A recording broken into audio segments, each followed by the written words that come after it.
The Chennai Shopping Mall Shravana Sambaram KG Sale Nakshi Jewelry Mela Flat 50% off. ఈ ముగ్గురు అన్నదమ్ములు అడవి బాట ఎందుకు పట్టాల్సి వచ్చింది? అప్పట్లో వరంగల్ జిల్లాలో ఎలాంటి పరిస్థితులు ఉండేవి? అడవి బాట పట్టిన తర్వాత ప్రజల పక్షాన ఎలాంటి పోరాటాలు చేశారు? ఎలాంటి ఎదురుకార్పుల్లో గాజర్ల సారే చనిపోవాల్సి వచ్చింది? గాజర్ల రవి ఎందుకు ఇంకా అజ్ఞాతులు ఉన్నారు? గాజర్ల ఐతు ఎందుకు బయటకు వచ్చారు అనే విషయాల్ని ఐతు నాడు తెలుసుకుందాం. గాజర్ల అశోక్ అలియాస్ ఐతు, నమస్తే. నమస్తే అండి. అన్న, మీ పేరు చెప్తే గతంలో 2005 నుండి 2015 వరకు పర్టికులర్గా ఈ 10 సంవత్సరాల్లో దండకార్యంలో ఎక్కడ ఎక్స్చేంజ్ ఆఫ్ ఫైర్ జరిగినా గాజర్ల అశోక్, గాజర్ల రవి వాళ్ళు వేశారు. ఆ ఎక్స్చేంజ్ ఆఫ్ ఫైర్లో ఇద్దరు తప్పించుకున్నారని పోలీసుల ప్రకటన వచ్చింది. అదేవిధంగా ఈ 2005 నుంచి దండకార్యంలో ఎక్కడ పోలీసులు మృతి చెందిన ఆ ఘటనలో ఖచ్చితంగా ఆ స్కెచ్లో, ఆంబుష్లో వీళ్ళే వేశారు అంటూ చాలా కేసులు మేము రిజిస్టర్ అయ్యాయి. అంటే ఒక తెలుగు వ్యక్తి ఛత్తీస్గఢ్ ఆ ప్రాంతంలోకి వెళ్ళి అక్కడ మహారాష్ట్ర, ఛత్తీస్గఢ్ పోలీసులకి అంత దృఢ పుట్టించిన మీరు ఎటువంటి పరిస్థితుల్లో బయటకు రావాల్సి వచ్చింది? ఎందుకు రావచ్చారు? అసలు ప్రస్తుతం పార్టీ ఏ విధంగా ఉంది? అంటే పార్టీకి ప్రజలకు ఎందుకు దూరం అవుతుంది? ఆ లైన్ పాత లైన్ ఉన్నారా అనే విషయాలు చెప్పే ముందు ఒక్కసారి మీ కుటుంబ నేపథ్యం చెప్పండి. నాన్నగారు, అమ్మగారు, ఎందుకు మీరు ముగ్గురు అన్నదమ్ములు ప్రజల కోసం వాళ్ళకి వెళ్ళారు? మాది వరంగల్ జిల్లా, ఇప్పుడు ప్రస్తుతం భూపాలపల్లి జిల్లాలో వెలిశాల గ్రామం. మాది ఒక మధ్యతరగతి కుటుంబం. మేము మా అమ్మ నాన్నలకి 5గురు సంతానం, అంతా మగవాళ్ళమే. మా పెద్దన్నయ్య అనారోగ్య కారణాలతో ఇంటి దగ్గరే చనిపోయాడు. రెండో ఆయన సింగరేణిలో ఎంప్లాయీగా పనిచేస్తున్నాడు. ఇంకా తర్వాత మూడో ఆయనే, నాలుగో అతను, నేను చివరి సంతానం. మేము ముగ్గురం కూడా, అంటే గాజర్ల సారయ్య మా మూడో అన్నయ్య, తర్వాత గాజర్ల రవి, ఆ తర్వాత చివరిగా నేను. మేము ముగ్గురం కూడా ఉద్యమంలోకి వెళ్ళి పనిచేసాము. అంటే ఎవరి ద్వారా వెళ్ళారు? 1 by 1 వెళ్ళారా లేదా ముగ్గురు అనుకుని వెళ్ళారా? లేదు, 1 by 1గానే వెళ్ళాము. వాస్తవంగా 1990లో మా మూడో అన్నయ్య గాజర్ల సారయ్య ఉద్యమంలో పూర్తికాలం పనిచేయడానికి వెళ్ళిపోయాడు. తర్వాత 91లో 1 సంవత్సరం తర్వాత అన్నట్టుగా రవి కూడా వెళ్ళాడు. 92లో నేను నా ఐటీ చదువు పూర్తి అవ్వగానే నేను కూడా ఉద్యమ బాట పట్టడం జరిగింది. ఈ ముగ్గురం కూడా 1 సంవత్సరం 2 సంవత్సరాల తేడాతోనే. ముగ్గురు ఐటీ చదువుకున్నారు, తర్వాత మీరు ఐటీ చదివారు, మీకు అన్నదమ్ములు 2 ఉన్నారు, 5గురు కుటుంబం అంటున్నారు. అంటే మీ ముగ్గురు ఎందుకు 1 by 1 ఆ విధంగా అడవి బాట పట్టారు? అంటే అప్పుడు పరిస్థితులు ఏ విధంగా ఉండేది? వాస్తవంగా 1980 దశకం అంతా కూడా తెలంగాణ పల్లెల్లో భూస్వామ్యం, గ్రామాల్లో పెత్తందారీ వ్యవస్థతో ప్రజలందరూ కూడా చాలా రకాల ఇబ్బందులు ఎదుర్కొంటున్న పరిస్థితులే ఉండేవి. సో సహజంగానే మా కుటుంబం నేపథ్యం కూడా అలాంటి పెత్తందారుల, కులపరంగా అయినా గ్రామంలో ఉన్నటువంటి పెత్తందారుల యొక్క అగడాలను అన్నింటినీ కొంచెం వ్యతిరేకించే భావం, అలాంటి అవగాహనతో ఉన్న కుటుంబమే. మా అమ్మ నాన్నలు మాకు నేర్పినటువంటి అటు సామాజిక అవగాహనలో ఇది కూడా ఒకటి. అంటే అన్యాయాన్ని, తప్పుల్ని వ్యతిరేకించాలి, నీతిగా నిజాయితీగా బ్రతకాలనే దాన్ని మా అమ్మ నాన్నలు మాకు నేర్పారు. సో సహజంగానే మేము ఆ లక్షణాలు కొనిపుచ్చుకున్నాం కాబట్టి ఊళ్ళో జరిగేటువంటి అన్యాయాలను, పెత్తందారీ వ్యవస్థ పద్ధతులను వ్యతిరేకించేటువంటి దృక్పథంతోనే మేము అందరం పెరుగుతూ రావడం జరిగింది.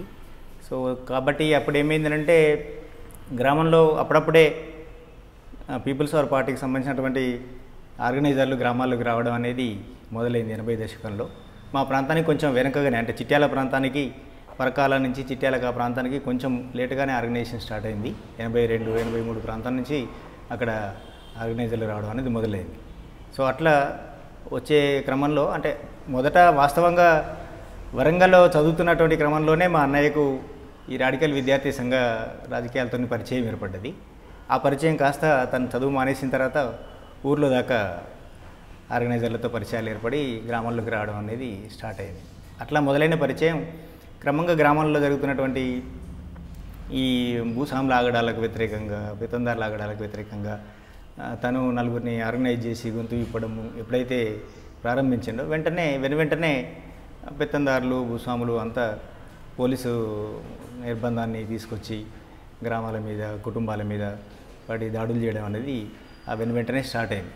అట్లా 83, 84 నుంచి మొదలైతే వాస్తవంగా మా కుటుంబం ఇప్పటి వరకు, అంటే స్టిల్ నేను బయటకు వచ్చిన తర్వాత తెలంగాణలో ఇప్పుడు ప్రస్తుత పరిస్థితులలో ఉద్యమం కొంచెం బలహీనపడ్డది కాబట్టి కుటుంబాల మీద ప్రత్యక్షంగా ఇబ్బందులు పెట్టడం అనేది కొంచెం తగ్గిన సాపేక్షికంగా దాదాపుగా ఈ 3 దశాబ్దాల పాటు ఈ నిర్బంధాన్ని మా కుటుంబాలు కూడా చాలా తీవ్రంగా ఎదుర్కొనే పరిస్థితి ఉంది. అంటే ముందు అన్నయ్య బయటకు వెళ్ళారు కదా, వెళ్ళినప్పుడు ఎక్స్చేంజ్ ఆఫ్ ఫైర్ ఎక్కడ జరిగిందని ఎలాగ అమరులయ్యారు? అయితే వాస్తవంగా తను 1990లో ఉద్యమాలకు పూర్తికాలం కార్యకర్తగా వెళ్ళి మొదట తను ఆ ప్రాంతంలోనే అంటే చిట్యాల ప్రాంతంలోనే ఆర్గనైజర్గా పనిచేయడం ప్రారంభమైంది. ఆయన పార్టీలోకి భర్తీ అయ్యేంత సమయానికి వాస్తవంగా దళాల నిర్మాణ రూపం వచ్చింది. దళాలలో సభ్యుడిగా చేరాడు. తర్వాత కొంతకాలానికి తన అదే ప్రాంతంలో కమాండర్గా కూడా బాధ్యతలు చేపట్టాడు. కమాండర్గా మొదలు పెడితే అక్కడి నుంచి క్రమంగా తను ఒక జిల్లా కమిటీ నాయకుడి స్థాయి వరకు అదే ప్రాంతంలో తను పుట్టి పెరిగిన ప్రాంతంలోనే పార్టీ ఆర్గనైజర్గా పనిచేస్తూ రావడం జరిగింది. అక్కడ తర్వాత 90ల కంటే ముందు నుంచి వాస్తవంగా ఆ ప్రాంతంలో ఉన్నటువంటి అన్యాయాలను ఎదిరించి మాట్లాడడం అనేది ప్రారంభించిన తర్వాత తను గ్రామంలోనే కాకుండా గ్రామంలో ఎప్పుడైతే మాట్లాడడం వాటన్నిటికీ వ్యతిరేకంగా ప్రజలను ఆర్గనైజ్ చేయడం ప్రారంభించిండో తన పైన నిర్బంధం మొదలైంది. ఆ నిర్బంధం క్రమంగా కుటుంబం అందరి మీద కూడా ప్రభావం చూపించే పరిస్థితి వచ్చింది. అంటే మేము పూర్తికాలం ఉద్యమంలోకి వెళ్ళి ఎట్లయితే అజ్ఞాత జీవితం గడిపే పరిస్థితి వచ్చిందో మా కుటుంబం కూడా అలాంటి అజ్ఞాత జీవితం గడిపిన పరిస్థితులు ఎదుర్కొంది. మాకు ఆ నిర్బంధ స్థితిలో ఏంటంటే మా కుటుంబం గ్రామాన్ని వదిలేసి కొన్ని సంవత్సరాల పాటు వేరే గ్రామాల్లోకి వెళ్ళి తలదాచుకోవాల్సిన పరిస్థితి వచ్చింది. అంటే మీరు ఉద్యమంలోకి వెళ్ళక ముందే జరిగింది. మేము ఉద్యమంలోకి వెళ్ళడం కంటే ముందే జరిగింది నిర్బంధం అనేది జరిగింది.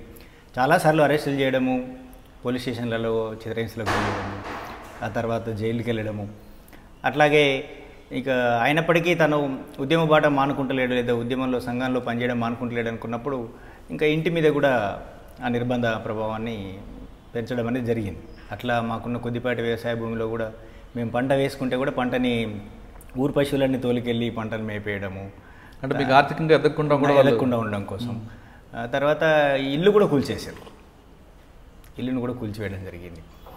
సో ఇలాంటి ఒక పరిస్థితులు కుటుంబం ఎదుర్కొంటూ వచ్చింది.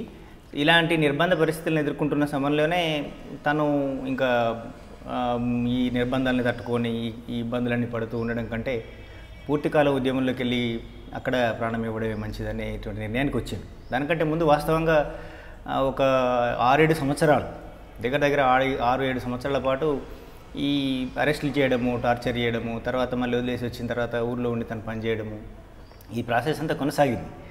అయితే ఈ క్రమంలో ఒకానొక దశలో కుటుంబం అంతా కూడా తనపై ఆధారపడి, అంటే ముఖ్యంగా మా మూడో అన్నయ్య అంటే సారయ్య, గదాల సారయ్య మీద తన ఫ్యామిలీ అంతా డిపెండ్ అయి ఉండేది.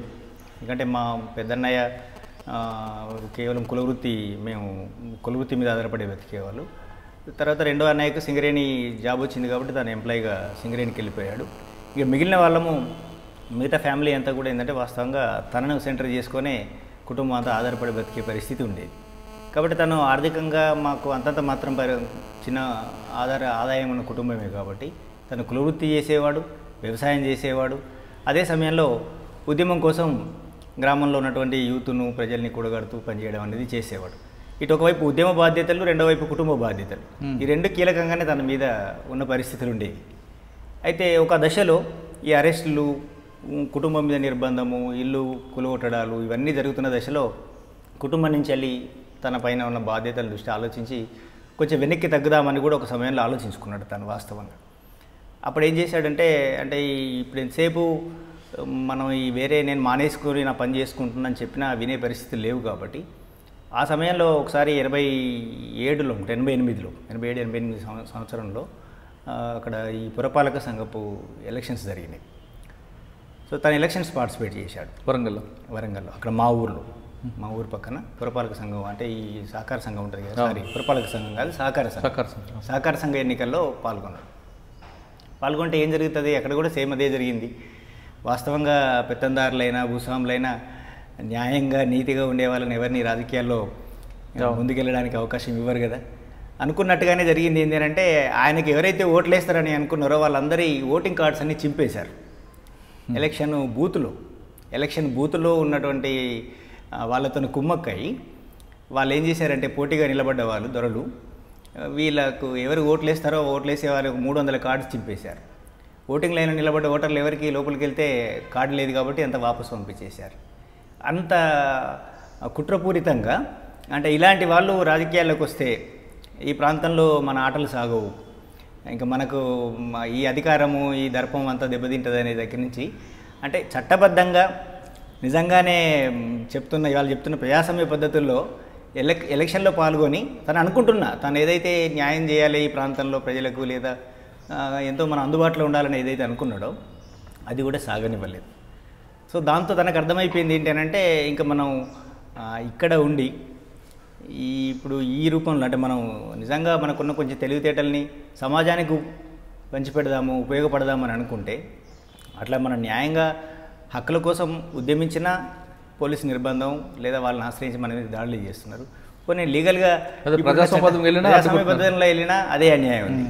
ఇంకా అలాంటప్పుడు మనం వీటిని నమ్ముకొని ఇక్కడ ఉండడం కంటే ఇక చావు రేవే ఏదైనా ఉద్యమంతో ఈ పాటు మనం నేర్చుకున్న కాస్త కూస్తో తెలివితేటల్ని రాజకీయాల్ని ప్రజలకు పంచడం కోసం మనం పూర్తికాలం ఉద్యమానికి సిద్ధపడమే మంచిదని తను ఇంకప్పుడు పూర్తి స్థాయిగా ఉద్యమంలోకి వెళ్ళడానికి నిర్ణయించుకున్నాడు.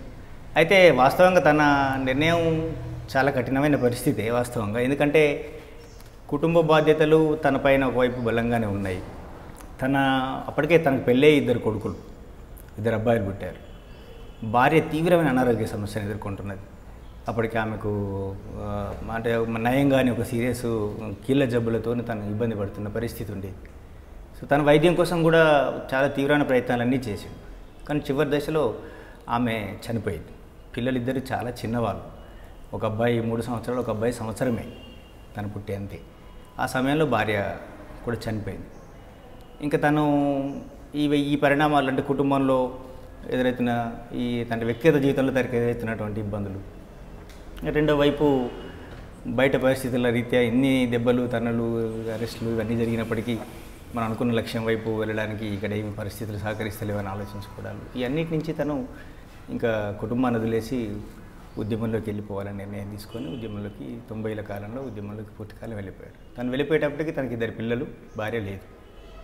తను వెళ్ళిపోయిన తర్వాత సహజంగానే ఆ 2 పిల్లలు ఎక్కడ పెరగాలి, ఎందుకంటే రెండో అన్నయ్య ఇప్పుడు 4th వన్ ఇప్పుడు రవి ఉద్యమంలో కొనసాగుతున్న రవి అప్పటికి ఇంకా కాలేజీ పూర్తి అవ్వలేదు, తను కాలేజీ చేస్తున్నాడు. సో అలాంటి పరిస్థితి అల్టిమేట్గా ఇంకా కుటుంబ బాధ్యత అంతా రవి మీదకి వచ్చింది. కానీ అప్పటికే జస్ట్ ఆయన అంటే సారయ్య భార్య చనిపోవడం కంటే ఒక 6 months బిఫోరే మా అమ్మ చనిపోయింది. మా చిన్నప్పుడే మా నాన్న చనిపోయాడు. నేను 7 years ఉన్నప్పుడే మా నాన్న చనిపోయాడు ఆయనకు హెల్త్ ప్రాబ్లమ్స్తో. ఇంకా మొత్తం కుటుంబం బాధ్యత అంతా మా అమ్మే తీసుకొని అంతకాలం మమ్మల్ని మేము అందరం చిన్నవాళ్ళమే, ఒక్క పెద్దన్నయ్య అందరికంటే పెద్దన్నయ్య మాత్రమే పెద్దవాడు, మిగతా వాళ్ళందరినీ మా అమ్మాయి బాధ్యత తీసుకొని సాకుతూ వచ్చింది రకరకాల కష్టాలన్నీ. ఆమె కూడా చనిపోయింది. ఆమె చనిపోవడంలో ఈ పరిస్థితులు కూడా ఒక ముఖ్యమైన కారణమే వాస్తవంగా, ఎందుకంటే ఆమె చాలా ఈ అరెస్టులు, జైళ్ళు, ఎప్పుడు పోలీస్ స్టేషన్లు, పోలీసుల దాడులు వీటన్నిటిని ఫేస్ చేస్తూ ఆమె ఎన్నో సంవత్సరాల కొద్దీ పోలీస్ స్టేషన్లకు వీళ్ళను అరెస్ట్ చేసి జైలుకి పెడితే, పోలీస్ స్టేషన్లో పెడితే సద్దులు మోసి వాళ్ళందరికీ రోజువారీ ఇంటి దగ్గర వంట చేసుకొని కూలి పనులకు వెళ్ళి మళ్ళీ వచ్చిందంటే సాయంత్రం ఒకరోజు తప్పితే ఒకరోజు వెళ్ళి పోలీస్ స్టేషన్కి వెళ్ళి అన్నం తీసుకెళ్ళి ఇవ్వడము. వీళ్ళకి పోలీస్ స్టేషన్లలో ఉంటే వాళ్ళు పోలీస్ స్టేషన్లో అన్నం పెట్టేవాళ్ళు కాదు కదా, జైలుకి వెళ్తే వేరే పరిస్థితులు, కానీ స్టేషన్లలోనే రోజుల తరబడి నెలల తరబడి ఉంచుకున్న పరిస్థితులు ఉండేది ఆ రోజులలో. సో ఇవన్నీ చేస్తూ ఈ ఒత్తిడిలో మానసికంగా ఆమెకు బహుశా అప్పుడు మనకు టెస్టులు ఏం లేవు కానీ హార్ట్ అటాక్తోనే సడన్గా ఆమె చనిపోయింది. మా అమ్మ చనిపోవడం కొద్ది రోజులకే ఇప్పుడు మా సారయ్య వాళ్ళ వదిన చనిపోయింది. తర్వాత కొద్ది రోజులకే ఇంకొక 6 months కూడా కాకముందే మా పెద్దన్నయ్య కూడా అనారోగ్యంతో చనిపోయాడు. ఇంకా మిగిలింది ఈయన ఉద్యమంలోకి వెళ్ళిన తర్వాత ఇప్పుడు అంటే పార్టీలో తన పేరు భాస్కర్, ఆ ప్రాంతంలో పనిచేసినప్పుడు భాస్కర్ ఉండే, తర్వాత స్టేట్ కంపెనీలోకి వచ్చినాక ఆజాద్ పేరుతో పనిచేసిండు ఆయన. సో ఆజాద్ ఎప్పుడైతే మూమెంట్లోకి వెళ్ళిండో అల్టిమేట్గా బాధ్యత ఇప్పుడు రవి మీదకి వచ్చింది. చదువు మానేసి చిన్నన్నయ్య మీదకి వచ్చింది. చదువు మానేసి ఇంటి దగ్గరే ఉండి తను కూడా వ్యవసాయం చేసిండు కొంతకాలం, తాళ్ళు ఎక్కిన వృత్తి పని కూడా చేశాడు. చేస్తున్న క్రమంలో అప్పటికే ఈయన కూడా వరంగల్లో కాలేజీలో చదువుతున్నప్పుడే విద్యార్థి రాజకీయాలతో తనకు కూడా పరిచయం అయింది. తను కూడా వరంగల్లో ఒకసారి అరెస్ట్ అయ్యిండు. హన్మకొండ పోలీస్ స్టేషన్లో తను కూడా బాగా టార్చర్ అంతా తిన్నాడు. అసలు అప్పుడున్న పరిస్థితులలో కొంచెం యాక్టివ్గా పనిచేస్తున్న వాళ్ళను తీసుకెళ్ళి కాల్ చేయడం, ఎన్కౌంటర్లలో చంపేయడం అనేది కూడా ఉంది కదా. ఈయన కూడా చంపుదామనుకునే హన్మకొండ పోలీస్ స్టేషన్లో ఉన్నారు. నిజం చెప్పాలంటే ఆయన కూడా లక్కీగా అనుకోకుండా స్టేషన్ నుంచి తప్పుకొని వచ్చాడు, పోలీస్ స్టేషన్ నుంచి. సరే, అయినప్పటికీ వచ్చి ఇంటి దగ్గర ఉండి వ్యవసాయ పనులు అవన్నీ చూద్దామని తను బాధ్యత తీసుకుందామని అనుకున్నాడు. కానీ చుట్టూ ఉన్న వాతావరణం, పరిస్థితులు అంతా కూడా నిరంతరము తను కూడా ఉద్యమంలో పనిచేయాలని డిమాండ్ చేసే పరిస్థితులే ఉన్నాయి. ఎందుకంటే ఆ ప్రాంతంలో అప్పటికీ ఉద్యమం చాలా ఊపందుకుంది, మంచి ఫ్లోలో ఉద్యమం నడుస్తున్నది. పక్కనున్న గ్రామాలు, చుట్టుపక్కల గ్రామాలన్నింటికి మా గ్రామం ఒక కేంద్రంగా పనిచేస్తున్నది. వెలిశాల అంటే ఆ ప్రాంతంలో ఒక బలమైన కేంద్రంగా ఉంది. సో కాబట్టి గ్రామంలో ఈయన ఉద్యమం అంటే గ్రామంలోకి వచ్చి ఉంటున్న క్రమంలో ఉద్యమ పరిస్థితులు, వాతావరణం అంతా ఉంది కాబట్టి సహజంగానే అందరూ ఈయన దగ్గర కూడా రావడం మొదలైంది. తను మెల్లమెల్లగా గ్రామంలో, ఆ తర్వాత మండల స్థాయిలో పనిచేయడం అనేది రవి కూడా ప్రారంభించాడు. ఆ తర్వాత క్రమంలో ఇంకా ఆయన నిర్బంధాలు ఇవన్నీ పరిస్థితులు చూస్తూనే ఉన్నాడు కాబట్టి ఒక సంవత్సరం తర్వాతనే ఆజాద్ పార్టీలోకి వెళ్ళినాక సంవత్సరం తర్వాత తను కూడా ఉద్యమంలోకి వెళ్ళడానికి నిర్ణయించుకొని తను 91లో పూర్తికాలం కార్యకర్తగా ఉద్యమంలోకి వెళ్ళాడు.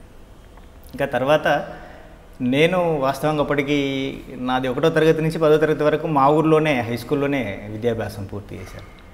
వాస్తవంగా మేమంతా చిన్నప్పటి నుంచి అంటే 7th నుంచి 8th నుంచి వెళ్ళే ఇప్పుడు ఈ రాజకీయాలన్నీ చూస్తూ పెరిగాం.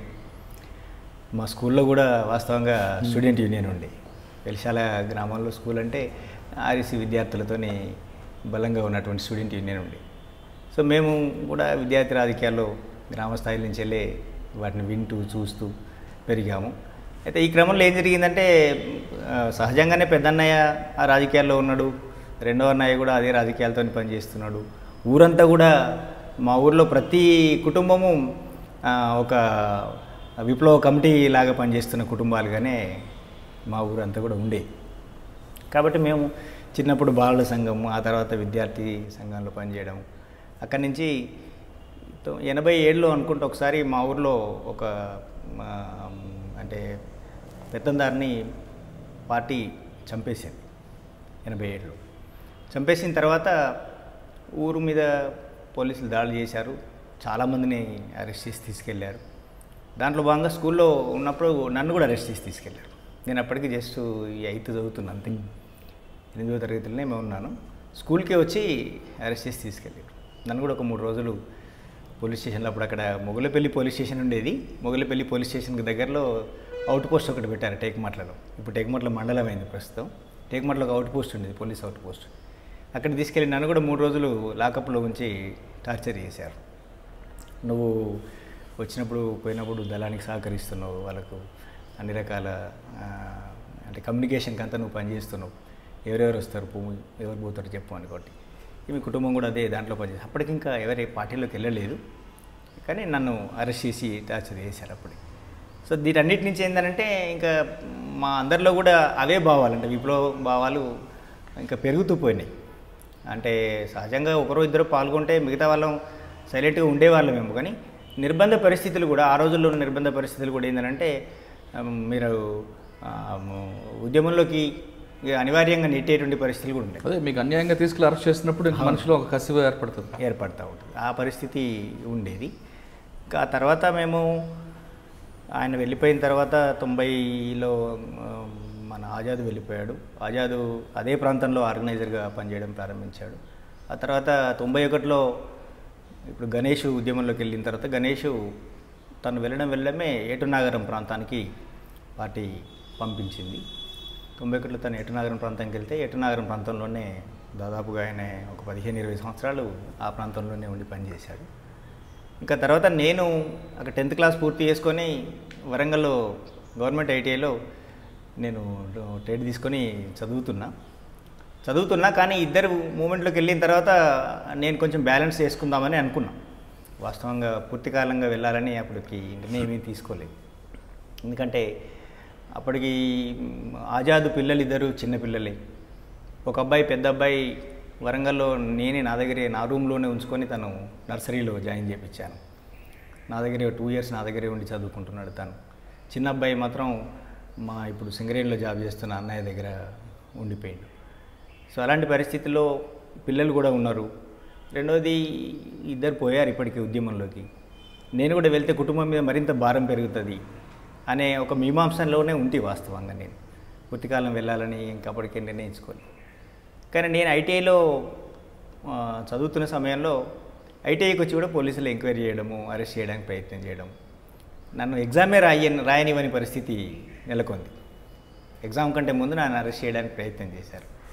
ఇంకప్పుడు మా పెద్దన్నయ్య ఇంకా ఈయన కూడా డిస్టర్బ్ చేస్తే మళ్ళీ ఉద్యమంలోకి పోతాడు కాబట్టి నా మీదకే వస్తుంది భారం అంతా అనేది తను భావించి ఇంకప్పుడెప్పుడు ఎవరెవరో పోలీస్ ఆఫీసర్ దగ్గరికి వాళ్ళ దగ్గరికి తీసుకెళ్ళి, లేదు సార్ ఈయనకు ఉద్యమంతో ఏ సంబంధం లేదు, ఈయన నాతో కలిసి ఇక్కడ సింగరేణి ఏరియాలో నేను ఉంచుకుంటాను, ఐటీఐ పూర్తయితే ఏదైనా సింగరేణి జాబ్ ఇప్పిస్తాను నేను ఇక్కడ, కాబట్టి మీరు దయచేసి ఆయన డిస్టర్బ్ చేయకండి, ఆయన పోకుండా నేను బాధ్యత తీసుకుంటాను తను చెప్తే అప్పుడు ఎగ్జామ్స్ రాయడానికి ఇచ్చారు నాకు.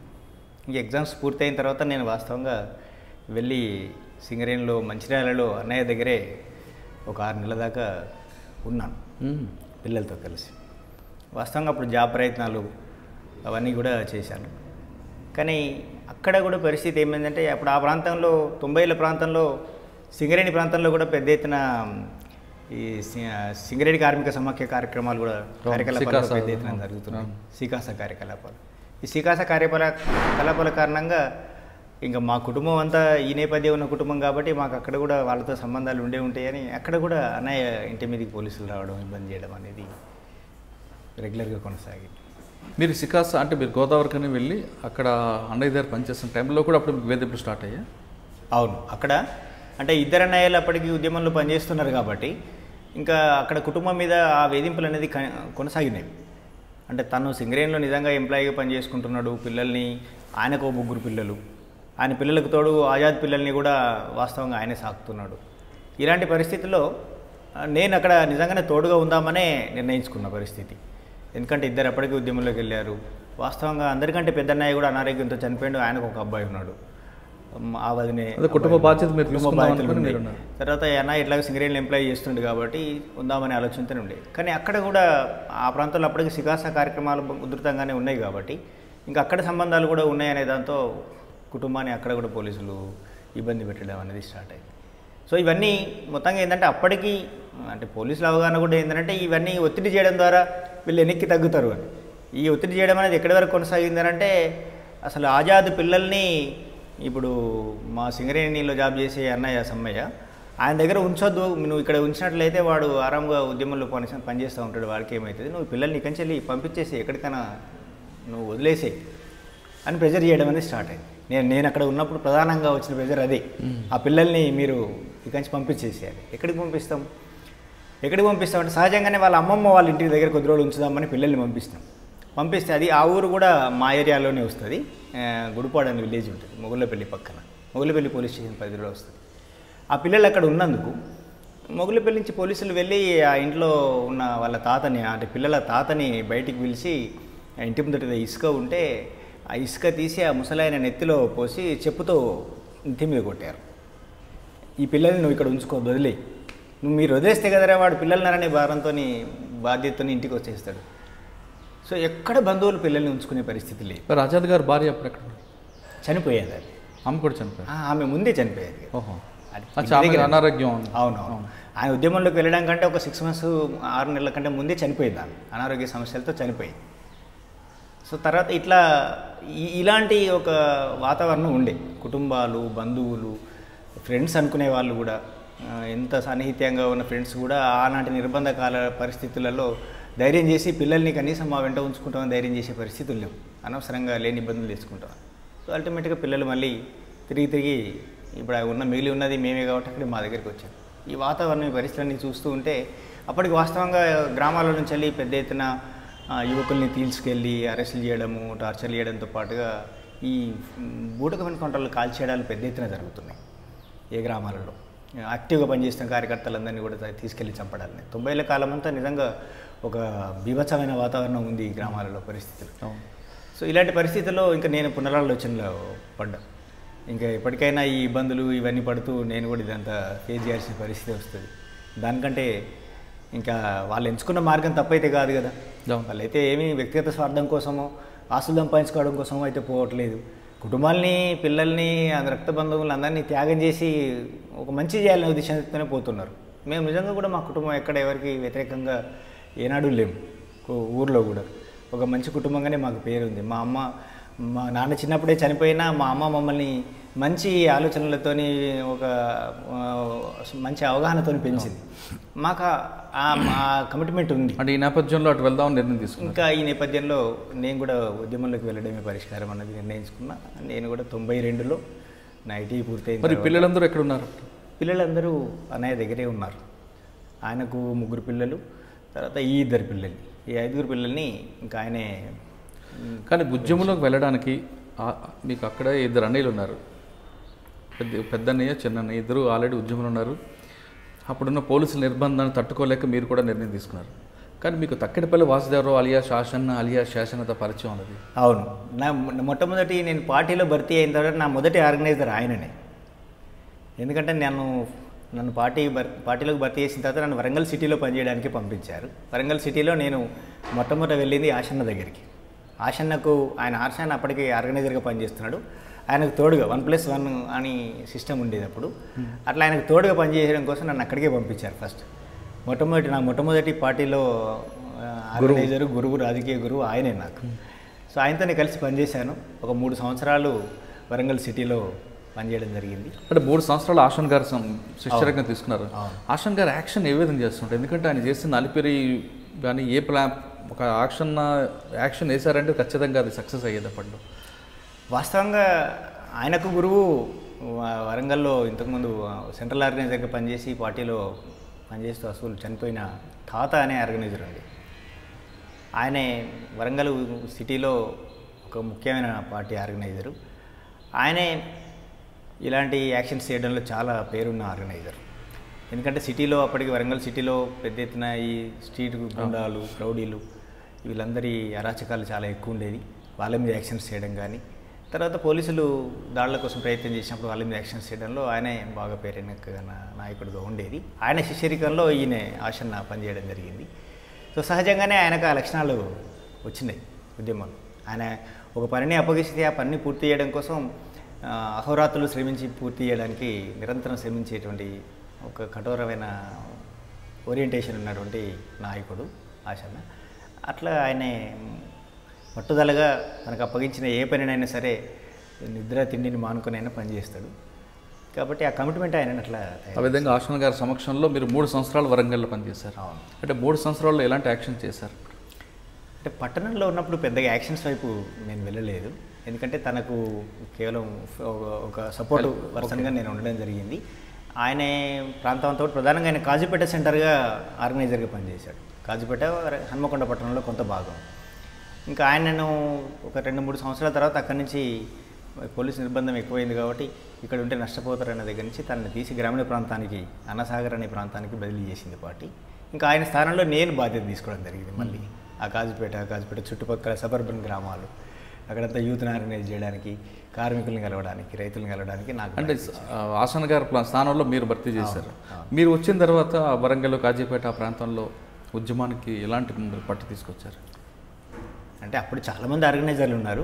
వాస్తవంగా వరంగల్ పట్టణం అంతా కూడా వరంగల్ అంటే అసలు అది అవును వేరు రంగాలు. ఎన్ని రంగాలు అంటే చాలా రంగాల్లో ఆర్గనైజేషన్ ఉంది. విద్యార్థుల్లో ఉంది, మహిళల్లో ఉంది, కార్మికుల్లో ఉంది, తర్వాత రైతుల్లో ఉంది, పక్కన చుట్టుపక్కల గ్రామాల్లో యూత్లో ఉంది. అందరూ విద్యావంతులు ఉండేవారు. అవును. ఆర్గనైజర్లు పనిచేసిన వాళ్ళందరూ కూడా మంచి విద్యావంతులైనటువంటి ఆర్గనైజర్సే ఉండేవి. మహిళల్లో కూడా మహిళా ఆర్గనైజర్స్ కూడా ఉన్నారు. అప్పుడు మహిళా ఆర్గనైజర్స్ కూడా పనిచేశారు. అందులో ఒక ప్రాంతం నేను కాజీపేట సెంటర్ చేసుకొని, నాకు తర్వాత క్రమంలో కాజీపేట సెంటర్ చేసుకొని సబర్బన్ గ్రామాల బాధ్యత ఇవ్వడం జరిగింది. అంటే కాజీపేటలో మీరు పనిచేస్తున్నప్పుడు పార్టీ బలోపేతానికి ఏ విధంగా కృషి చేశారు? అంటే గ్రామాల్లో యువకుల్ని అప్పటికి నేను పనిచేసే సమయం వరకు గ్రామాలన్నీ కూడా చుట్టుపక్కల గ్రామాలు, వరంగల్ తర్వాత హన్మకొండ చుట్టుపక్కల గ్రామాలన్నీ కూడా మావోయిస్ట్ పార్టీకి చాలా పెట్టని కోటలుగా ఉన్న గ్రామాలు. ఒక తరాలపల్లి, ఒక బట్టుపల్లి, ఒక దేవన్నపేట, ఒక టేకులగూడెం, ఇలాంటి గ్రామాలన్నీ, ఒక కడిపికొండ, ఇలాంటి గ్రామాలన్నీ అసలు అవి పూర్తి స్థాయిలో మావోయిస్ట్ పార్టీకి సంబంధించిన ప్రతి కుటుంబం నుంచి వాటికి పూర్తి సమర్థత ఉన్నటువంటి అంటే పరిస్థితి. మీ టైంలో ఏం యాక్షన్ చేసేవారా? ప్రత్యేకంగా సిటీలో యాక్షన్ చేసింది అంతగా ఏం లేదండి. అప్పుడు అంటే అప్పుడు వరుసగా ఎన్కౌంటర్స్ జరుగుతున్న సమయం కాబట్టి కొంచెం ఎక్కువగా సీక్రెసీకే ఎక్కువ ప్రాధాన్యత ఇవ్వడం అనేది ఉండే ఆ ప్రాంతంలో. అంటే వరంగల్లో కాజీపేట ఎంతకాలం చూసారు? నేను కాజీపేటలో ఒక 3 సంవత్సరాలు పనిచేశాను, అక్కడ 95 వరకు. 95లో తిరిగి సేమ్ అదే కారణాలు, అంటే అప్పటికి నిర్బంధం పెరిగింది, మేమందరం కూడా ఎక్స్పోజ్ అయ్యాము, మాకు తెలిసిన పరిచయస్తులు వాళ్ళంతా పెరిగింది, చిన్న సిటీ. తర్వాత నిర్బంధం బాగా పెరిగింది కాబట్టి ఇంకా శక్తుల్ని, అంటే కొంతమంది ఆర్గనైజర్లని, ఎక్స్పోజ్ అయిన ఆర్గనైజర్లని పార్టీ ఎప్పుడు అక్కడి నుంచి ఇంకొక ప్రాంతానికి మారుస్తూ ఉంటుంది. అందులో భాగంగానే మమ్మల్ని కూడా ఈ గ్రామీణ ప్రాంతానికి ట్రాన్స్ఫర్ చేసింది 95లో, 1995లో. కానీ మీరు 95 వెళ్ళేసరికి అప్పటికే 2 అన్నలు అజ్ఞాతులు ఉన్నారు. వాళ్ళు ఎప్పుడైనా కలిసారా? వాళ్ళకి సమాచారం ఉందా మీరు కూడా వచ్చారని? ఉంది, సమాచారం ఉంది. నేను చేరేటప్పటికి వాళ్ళకి ఏమీ ఇన్ఫర్మేషన్ లేదు. నేను కూడా నిర్ణయం తీసుకొని వచ్చేసిన అనే విషయం నేను చేరిన తర్వాతనే తెలిసింది. నేను వరంగల్లో ఉన్న ఆర్గనైజర్లతో సంబంధాల్లో ఉన్నా కాబట్టి, పార్టీ ఆర్గనైజర్లతో ఆ సంబంధాల్లో నేను వాటిలో చేరాను. ఇంకా వాళ్ళు అప్పటికి ఒకతనేమో మా ఏరియాలో చిట్యాల ప్రాంతంలో భాస్కర్ పేరుతోని పనిచేస్తున్నాడు, ఆజాద్. తర్వాత గణేష్ ఏమో ఏటనగరం ప్రాంతంలో పనిచేస్తున్నాడు. వాళ్ళని ప్రత్యక్షంగా వెళ్ళి కలిసే అవకాశం లేదు, కానీ పార్టీలో చేరిన తర్వాత కలిశాను.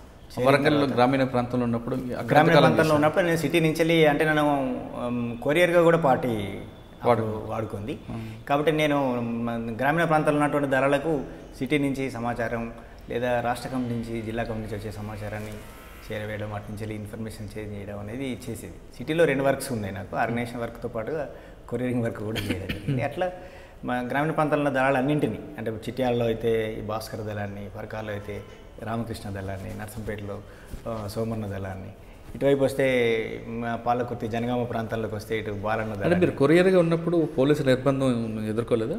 కొరియర్గా ఉన్నప్పుడు నేను అప్పటికి నేను ఫుల్ టైం అన్నట్టుగా చాలా కాలం ఎక్స్పోజ్ కానివ్వలేదు.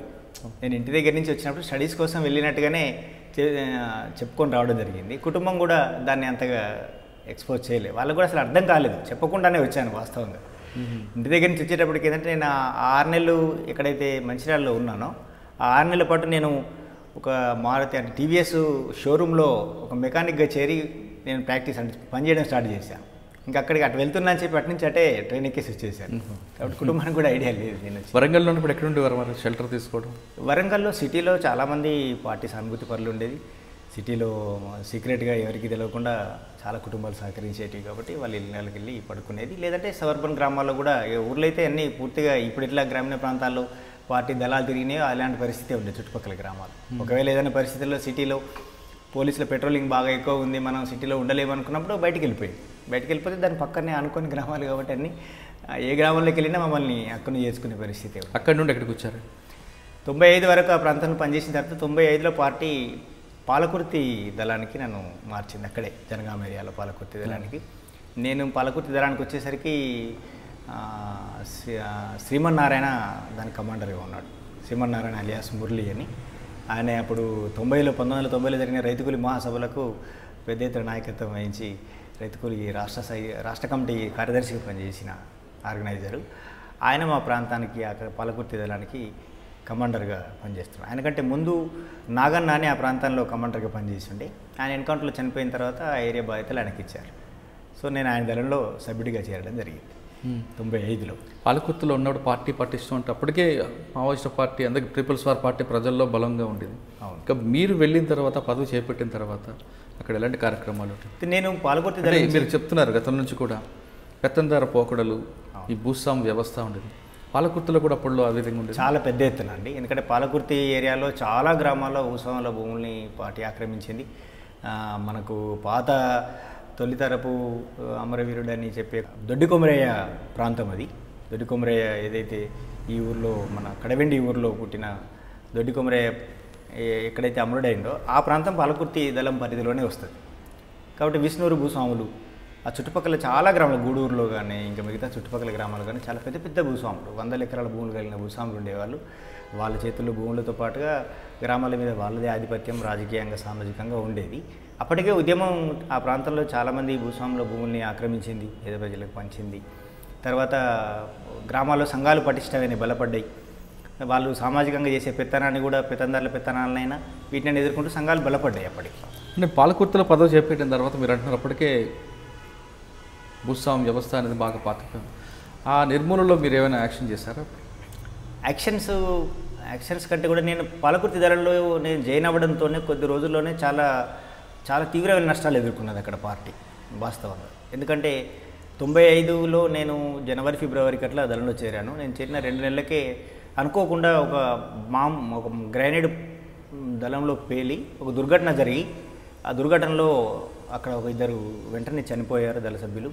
ఇంకో 2 తీవ్రంగా, 2 కాదు 4 తీవ్రంగా గాయపడ్డారు. అప్పుడు ఈ శ్రీమన్నారాయణ కూడా తీవ్రంగా గాయపడి ట్రీట్మెంట్ కోసం హైదరాబాద్కి వస్తే, హైదరాబాద్లో ట్రీట్మెంట్ జరుగుతున్న సమయంలో అది ఎక్స్పోజ్ అయిపోయి పోలీసులు ఆయన అరెస్ట్ చేసి తీసుకెళ్ళి జరగాం దగ్గర కాల్ చేశారు. అప్పుడు దాంతో ఏమైందంటే అక్కడ దళం మొత్తం డిస్టర్బ్ అయిపోయింది. ఎందుకంటే డిప్యూటీ కమాండర్గా ఉన్న లక్ష్మక్క అనే అక్కనేమో ఆ బాంబు దుర్ఘటనలో చనిపోయింది. తర్వాత ఇంకో 2 సభ్యులు చనిపోయారు. వెంటనే ఈ గాయపడి ఈయన ట్రీట్మెంట్ పొందుతున్న మా కమాండర్గా ఉన్న శివనారాయణ కూడా పోలీసులు అక్కడ తీసుకెళ్ళి కాల్ చేశారు. సో మిగిలిన ఒక 3-4 ఉంటే నేను అప్పుడు జస్ట్ ఈ ఒక దళం నుంచి ఒక దళానికి సమాచారం తీసుకెళ్లే క్రమంలో ఉన్నప్పుడే ఈ పాలకుర్తి పక్కన ఈరవెన్ అనే విలేజ్లో దళము ఊర్లో ఉంటే మిగిలిన 5 మిగిలి ఉండేది అంతే. ఆ 5 మీద దాడి జరిగింది. అందులో నుంచి 4 ఎన్కౌంటర్లో చనిపోయారు ఇంట్లో జరిగిన దాడిలో. సో మొత్తంగా నేను వెళ్ళిన ఒక 3 నెలలకే దళం పూర్తిగా దాదాపుగా దెబ్బతిన్నది. కేవలం 3 సభ్యులు మాత్రమే మిగిలి ఉంటుంది. దాంట్లో నేను ఇంకొక 2 మాత్రమే మిగిలి ఉన్నారు. ఈ చిన్న టీం మిగిలిపోయింది. ఆర్గనైజేషన్ దాదాపు ఒక 3-4 నెలల పాటు పూర్తిగా డిస్టర్బెన్స్ అయింది. ఇంకా అప్పుడు మేము పక్కనే ఉన్న స్టేషన్ గన్పూర్ దళానికి వెళ్ళి అక్కడ కలిసి వాళ్ళతో కలిసి ఉంటూ మేమంతా కలిసి ఈ ప్రాంతంలోకి వచ్చి ఆర్గనైజ్ చేసే ప్రయత్నం చేసి ఒక 6 నెలలు మేము చిన్న టీంగానే ఆ ప్రాంతంలో పనిచేయాల్సి వచ్చింది. అప్పటికి నిజంగా నేను గ్రామీణ ప్రాంతంలోకి వెళ్ళి అక్కడ ఆర్గనైజ్ చేసేటువంటి బాధ్యతలు తీసుకునే పరిస్థితి నాటి వరకు వాస్తవంగా కఠిన పరిస్థితిని పార్టీ ఫేస్ చేయాల్సి వచ్చింది. సో దాన్ని ధైర్యంగానే మేము ఆ పరిస్థితిని ఎదుర్కొన్నాం. తిరిగి దళాన్ని మళ్ళీ పునర్నిర్మాణం చేసుకున్నాం. పార్టీ యాదన్న అనే కమాండర్ని అక్కడికి తిరిగి తొందరలోనే పంపించింది. మరి తిరిగి యాదన్న నాయకత్వంలో ఆ ప్రాంతంలో మేమే కొద్దిగా మిగిలిన వాళ్ళం పాత వాళ్ళం ఉన్నాం కాబట్టి పార్టీ పటిష్టానికి తీవ్రంగానే పనిచేస్తూ మళ్ళీ పార్టీని యథాస్థానంగా పునర్నిర్మాణం చేయడం అనేది జరిగింది ఆ ప్రాంతంలో. సో ఈ క్రమంలోనే నాకు మొదటగా అక్కడనే ఒక ఏరియా కమిటీ సభ్యుడిగా ప్రమోషన్ వచ్చింది. ఆ ప్రాంతపు కమిటీ అంటే ఉద్యమాన్ని నడిపే కమిటీలోకి. అప్పుడు ఆ ప్రాంతంలో పనిచేస్తున్నప్పుడే 1996లో ఒకరోజు బాగా అంటే అప్పుడంతా ఆ ప్రాంతం ఫారెస్ట్ తక్కువ ఉంటుంది, అంతా మైదాన ప్రాంతమే. ఎక్కడో కొద్దిగా సెమీ ఫారెస్ట్ కొంచెం గ్రామాల్లో మాత్రమే ఉండేది. ఎక్కువ సమయం అంతా మనది ప్రయాణమైనా మీటింగ్లైనా రాత్రిపూటనే ఉండేది. పగలంతా ఎక్కడో ఒక దగ్గర రెస్ట్ తీసుకోవడం, రాత్రంతా ప్రయాణాలు చేసి ఈ రాత్రిపూట ప్రయాణాలు చేస్తున్నప్పుడు అసలు కొన్ని రోజులు వరుసగా నిద్రలేని రాత్రులు ప్రయాణాలు చేస్తూ మీటింగులు చేయాల్సి వచ్చింది. ఆ క్రమంలోనే నాకు ఈ యాక్సిడెంట్ నా చేతిలో ఉన్న వెపనే యాక్సిడెంటల్గా ఫైర్ అయ్యి 96 అక్టోబర్లో నాకు ఈ కుడి చేయి వేళ్ళు ఒక 3 వేళ్ళు పూర్తిగా తెగిపోయినాయి. అదే దసరా నాడు జరిగిన ఘటన. దసరా నాడు జరిగిన ఘటన ఇది. వాస్తవంగా ఈ ఘటన 96 అక్టోబర్ మిస్ఫైర్ అయింది, మీ చేతి మిస్ఫైర్ అయింది. యాక్సిడెంటల్గా జరిగింది, రాత్రిపూట యాక్సిడెంటల్గా జరిగింది. సో యాక్సిడెంట్గా జరిగితే వెంటనే ఇంకా అక్కడ ఉన్న ప్రజల రైతుల సహకారం తీసుకొని వాళ్ళు ఒక ఎడ్ల బండిలో నన్ను వేసుకొని తీసుకెళ్ళి బయటికి ట్రీట్మెంట్ కోసం ప్రజల సహకారంతో ట్రీట్మెంట్ కోసం వెళ్ళడం జరిగింది. అయితే వాస్తవంగా నాకు ఈ చెయ్యి దుర్ఘటన జరిగిన తర్వాత చాలా కొద్దిలో అంటే ఈ చెయ్యి దుర్ఘటన జరిగి ఈ చెయ్యి పోయిన తర్వాత అసలు దీన్ని కాపాడుకునే అవకాశం ఉండేప్పటికీ, ఎందుకంటే వేళ్ళేమీ డిస్టర్బ్ కాలేదు. ఈ 5 వేళ్ళల్లో కేవలం ఇక్కడ మాత్రమే బుల్లెట్ తగిలి ఇక్కడ హోల్ అయింది, వెనక వైపు హోల్ అయింది. కానీ మనం ట్రీట్మెంట్ చేయించుకునే అవకాశం లేకుండా, ఎందుకంటే నేను ఈ దుర్ఘటన జరిగిన తర్వాత నాకు సహకరించిన వాళ్ళందరూ ఎక్స్పోజ్ అయిపోయి అరెస్ట్ అయిపోయి పోలీసులు కంట్రోల్లోకి వెళ్ళిపోయారు.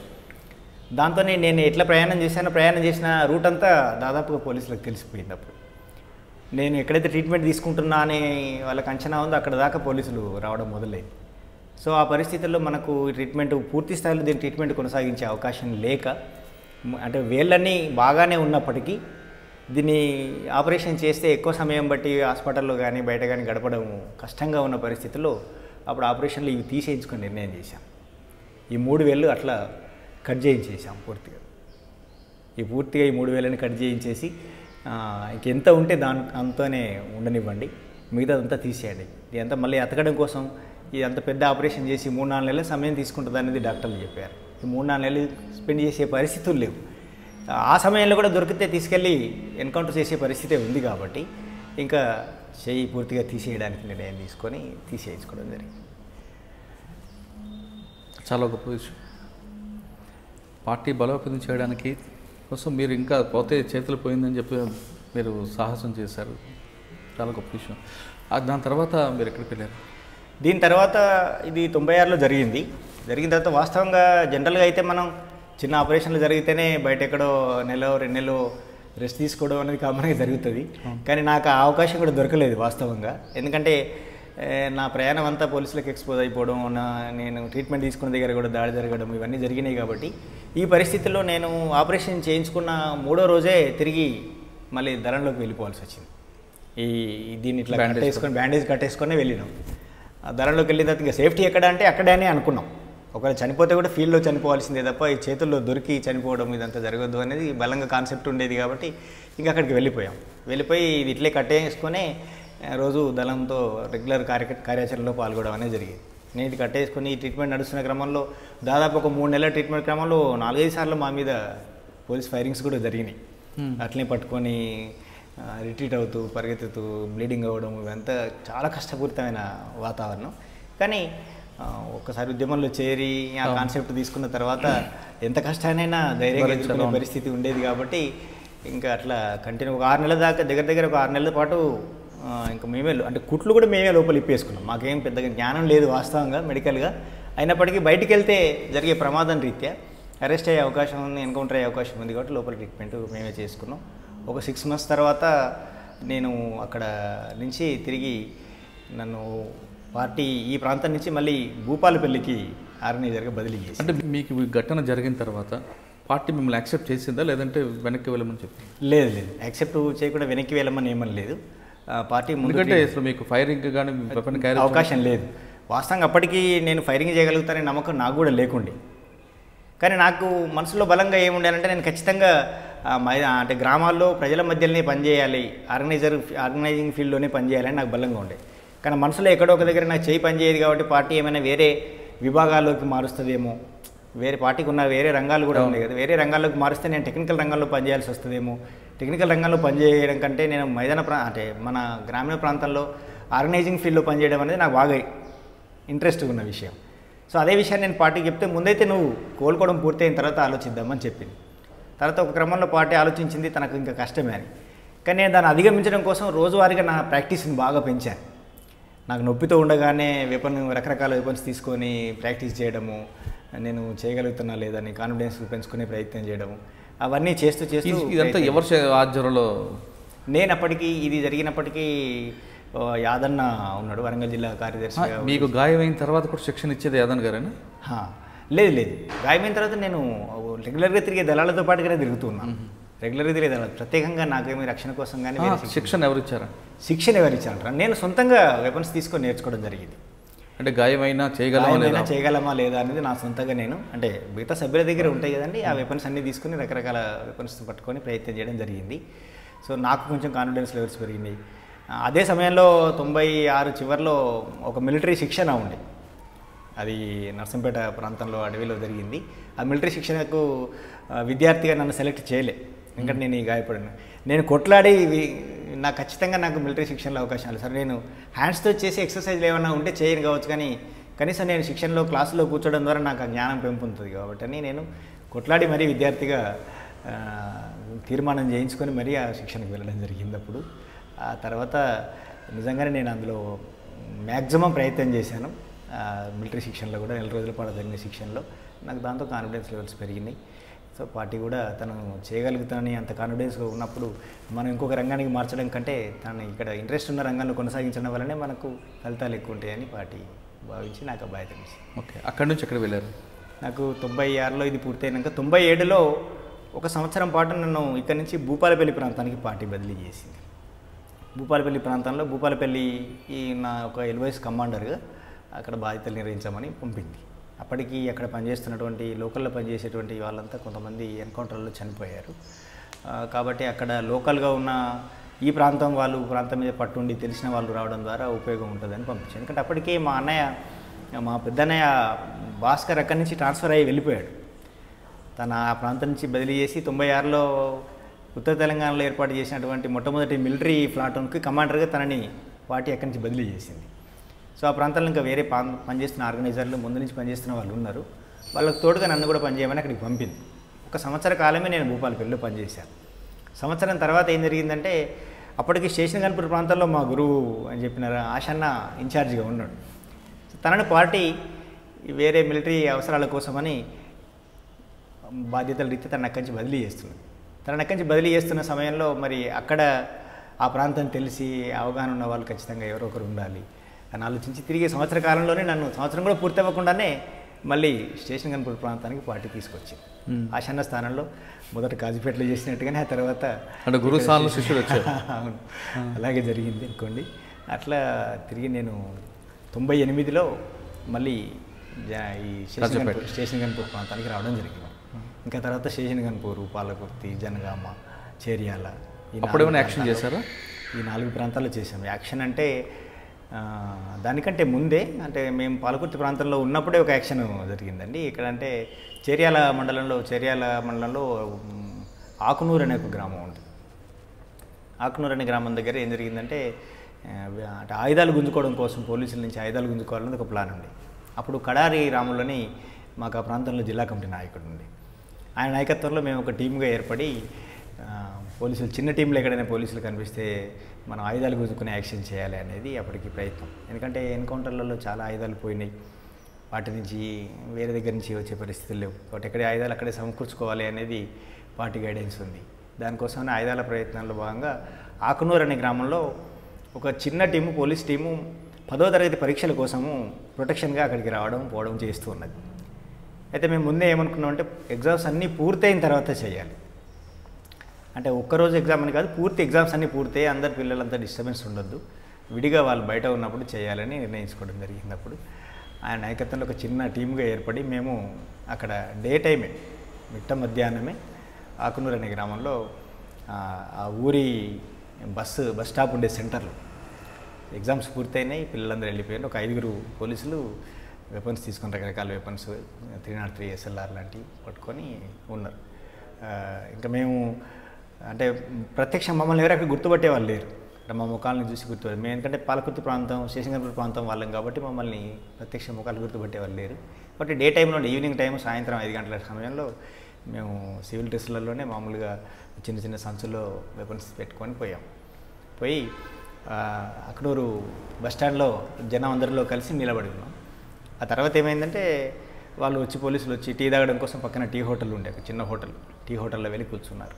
మేము ఎక్కడ అవకాశం దొరుకుతుందా అని చూస్తున్నాం కాబట్టి మేము కూడా వెళ్ళి టీ హోటల్లో వాళ్ళ ముందే ఎదురుగా కూర్చున్నాం. వాళ్ళ చేతుల్లో ఉన్న ఓపెన్గా తుపాకులు ఉన్నాయి, మా చేతుల్లో జస్ట్ సంచులలో ఉన్నాయి అంతే. అంటే మేము ఇట్లా టేబుల్ ముందు కూర్చుంటే వాళ్ళ పేపర్ చదివితే ఆ పేపర్ తీసుకొని మేము కూడా చదివాము. మేము వాళ్ళు కూర్చొని టీ తాగడం జరిగింది. ఈ టీ తాగడం పూర్తయిన తర్వాత ఇంకక్కడ హోటల్లో కూడా చాలామంది జనాలు కనిపించారు. ఇక్కడ చేయడం వల్ల ఎవరైనా మిస్ఫైర్ జరిగితే ఇబ్బంది జరుగుద్ది కాబట్టి ఇక్కడ కూడా వద్దనుకొని ఒకరికొకరు కళ్ళతోనే సిగ్నల్ ఇచ్చుకొని ఇంకా అక్కడి నుంచి బయటకు వచ్చిన తర్వాత బస్ ఎక్కే ముందు అయితే ఈజీగా ఉంటుంది. మనం వాళ్ళని చంపే ఉద్దేశం కాదు కాబట్టి జస్ట్ ఆయుధాలు మాత్రమే గుంజుకోవడం కాబట్టి ఎన్ని ఆయుధాలు వస్తే అన్ని ఆయుధాలు మనం టక్కున వెపన్ చూపించి తీసేసుకుందామని అనుకున్నాం. ఎక్కడ వీక్గా ఉంటారు అంటే బస్సు ఎక్కేటప్పుడు ఎక్కే మూడ్లో ఉంటారు కాబట్టి వెపన్స్ అన్నీ మామూలుగా భుజాలకు వేసుకుంటారు కదా, అప్పటికప్పుడు డిసైడ్ చేసుకొని బస్సు ఎక్కే సమయంలో వెళ్ళాం.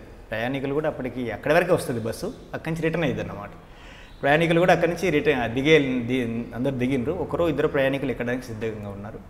ఇంకా మేము వెళ్ళి వాళ్ళకి వెపన్స్ చూపిస్తూ వాళ్ళ వెపన్స్ తీసుకునే ప్రయత్నం చేశాం. అయితే ఈ క్రమంలో మా మధ్య కొంచెం కోఆర్డినేషన్ లోపించింది. మా టీంలో ఉన్న వాళ్ళు ఒకరిద్దరు కొంచెం వెనక ముందే పక్కకి వెళ్ళిపోయారు. ఒకరిద్దరు మేము ఉన్నాం కాబట్టి 1-2 వెపన్స్ మాత్రమే వాళ్ళ చేతుల నుంచి లాక్కోగలిగినాం. మిగిలిన 3 లోపలికి వెళ్ళిపోయారు. బస్సులోకి వెళ్ళిపోయిన తర్వాత ఆటోమేటిక్గానే వాళ్ళు బస్సులో పడుకొని ఇంకా ఫైరింగ్ స్టార్ట్ చేశారు వాళ్ళు. అయితే మేము ప్రయాణికులు చుట్టుపక్కల ఉన్న జనాలందరినీ కూడా కాషన్స్ సిగ్నల్స్ ఇస్తే దూరం పంపించేసి మేము మిమ్మల్ని చంపే ఉద్దేశంతో దాడి చేస్తలేము, కేవలం వెపన్స్ మీరు కిటికీలో నుంచి బయటకు పడేస్తే మేము ఆ వెపన్స్ తీసుకొని వెళ్ళిపోతుంది తప్ప మేము చంపే ఉద్దేశం లేదని చాలాసేపు ఒక దగ్గర దగ్గర ఒక అర్ధ గంట పాటు జరిగింది. వాళ్ళకి మాకు సంభాషణ లాగానే జరిగింది అనుకోండి. వాళ్ళు ఏమన్నారు అప్పుడు? వాళ్ళు ఏమన్నారంటే మేము ఇచ్చేయలేదు, మీరు ఎవరు ఇక్కడికి దగ్గరికి రావద్దు, వస్తే మేము కాల్ చేస్తామని వాళ్ళు. కానీ బస్సు మూవ్ అవ్వలేదు. బస్సు మూవ్ అవ్వలేదు. బస్సు ఎందుకంటే అప్పటికి డ్రైవర్ దిగాడు, కండక్టర్ దిగాడు కదా, అక్కడి వరకు బస్సు వచ్చి ఆగి వెళ్ళిపోతూ ఉంటుంది కాబట్టి కాసేపు ఆగి వెళ్తుంది కదా ఆ టైంలో. అట్లా జరిగితే సరే ఆ 2 వెపన్స్ తీసుకొని వచ్చినాం. అయితే ఈ ఫైరింగ్లో వాళ్ళు పాపం నిజంగా ఆందోళనలో ఉన్నారు. మేము ప్లాన్గా ఉన్నాము, వాళ్ళేమో సడన్గా జరిగింది కదా. ఈ ఆందోళనలో ఫైరింగ్ జరుగుతున్నప్పుడు ఏమైందంటే ఒక రైతు బస్సులోకి ఎక్కి ఉన్నాడు. ఈ టెన్షన్లో మేము పదే చుట్టే ఉన్నాం, బస్సును ఆనుకునే ఉన్నాం మేము. అంటే దూరంగా నుంచి ఫైరింగ్ ఏం కాదు, బస్సును పట్టుకొనే ఉన్నాం, బస్సు చుట్టూతూనే ఉన్నాం. వాళ్ళ లోపల నుంచి ఫైర్ చేస్తున్నారు జస్ట్ ఇటుకల్లో పెట్టి, మేము చుట్టూతావు. ఆ రైతుని దిగమని మేము చెప్తే కండక్టర్ సిగ్నల్ ఇచ్చాడు, నువ్వు దిగిపోవాలి. ఈ దిగే క్రమంలో పాపం ఆయన బుల్లెట్ తగిలి చనిపోయాడు, ఒక రైతు చనిపోయాడు అప్పుడు. సో ఆ ఘటన జరిగింది. ఇంకా తర్వాత ఆ రైతు చనిపోవడము అంటే నేను గాయపడడం చూసిన తర్వాత ఇంకా వేరే క్యాజువాలిటీస్ జరగడానికి అవకాశం ఇవ్వద్దని చెప్పి మేము రిట్రీట్ అయ్యి వెళ్ళిపోయాం. ఒక 2 తుపాకులు తీసుకురావడం జరిగింది. కానీ అందులో అమాయకుడు చనిపోవడంతో పార్టీ మీపై క్రమశిక్షణ చర్య తీసుకుందా? క్రమశిక్షణ చర్య అంటే అది అట్లా జరగాల్సింది కాకుండా అనేది సమీక్ష జరిగింది. దానికి క్రమశిక్షణ చర్యగా ఏమీ యాక్షన్స్ అయితే చేయలేదు, కానీ జరిగిన పొరపాటును గుర్తింపజేస్తూ ఆ సెల్ఫ్ క్రిటిసిజం చేయించింది. ఈ పొరపాటు జరిగింది, ఇంకా భవిష్యత్తులో ఇలాంటి జరగదు. ఆ కుటుంబానికి కూడా వెళ్ళి మనం కలిసి ఆ కుటుంబానికి కూడా సానుభూతి తెలియజేయడం, వీలైన సహాయం అందించడానికి ప్రయత్నం చేయడం చేయాలనేది అనుకున్నది. ఆ తర్వాత కుటుంబాన్ని కూడా పార్టీ కలిసి. అప్పట్లో వరంగల్ పరిసర ప్రాంతాల్లో పోలీసులు అడవుల్లోకి రావాలంటే భయపడి ఆర్టీసీ బస్సుల్లో వచ్చేవారు. ఆర్టీసీ బస్సుల్లో పైన పోలీసులు ప్రయాణికులను కూర్చోబెట్టి వచ్చారు. కానీ పార్టీ ఎప్పుడు బై మిస్టేక్లో ఒక బస్సును పేల్చడంతో చాలామంది ప్రయాణికులు చనిపోయారు. ఆ ఘటన మీకు ఏమైనా? అంటే అప్పటికి నేను లేను, కానీ అది జరిగింది ఏటునాగారం ప్రాంతంలో. ఏం జరిగిందండి? ఏటునాగారం ప్రాంతంలో జరిగింది. వాస్తవంగా అది అప్పుడు సమీక్ష కూడా అయిపోయింది. అది వాస్తవంగా ఎవరైతే స్కౌట్గా ఉండి దాన్ని గుర్తించాల్సిన వాళ్ళు ఉన్నారో, ప్రయాణికులు ఉన్నారా లేరా అనేదాన్ని గుర్తించడంలో లోపం జరిగింది. ఎక్కడ జరిగిందని కరెక్ట్గా? అంటే అక్కడ దూరంగా ఉండి ఎవరో ఒక స్కౌట్ చూసి సిగ్నల్ ఇస్తారు, వస్తున్నది పోలీసు వెహికల్ లేదా బస్సులో పోలీసులు వస్తున్నారు. జనరల్గా బస్సు ప్రయాణాలు చేస్తున్నారు కాబట్టి అప్పుడున్న సమాచార వ్యవస్థ ఆధారంగా వాకీ-టాకీ ఏదో యూజ్ చేసేవాళ్ళు. దాని ఆధారంగా కమ్యూనికేషన్ ఇచ్చారు. ఈ కమ్యూనికేషన్ ఇచ్చేవాళ్ళు కరెక్ట్గా దాన్ని ఐడెంటిఫై చేయాలి. బాధ్యత ఎక్కువగా టార్గెట్ని గుర్తించడం అనేది బాధ్యత ప్రధానంగా స్కౌట్ మీద ఆధారపడి ఉంటుంది.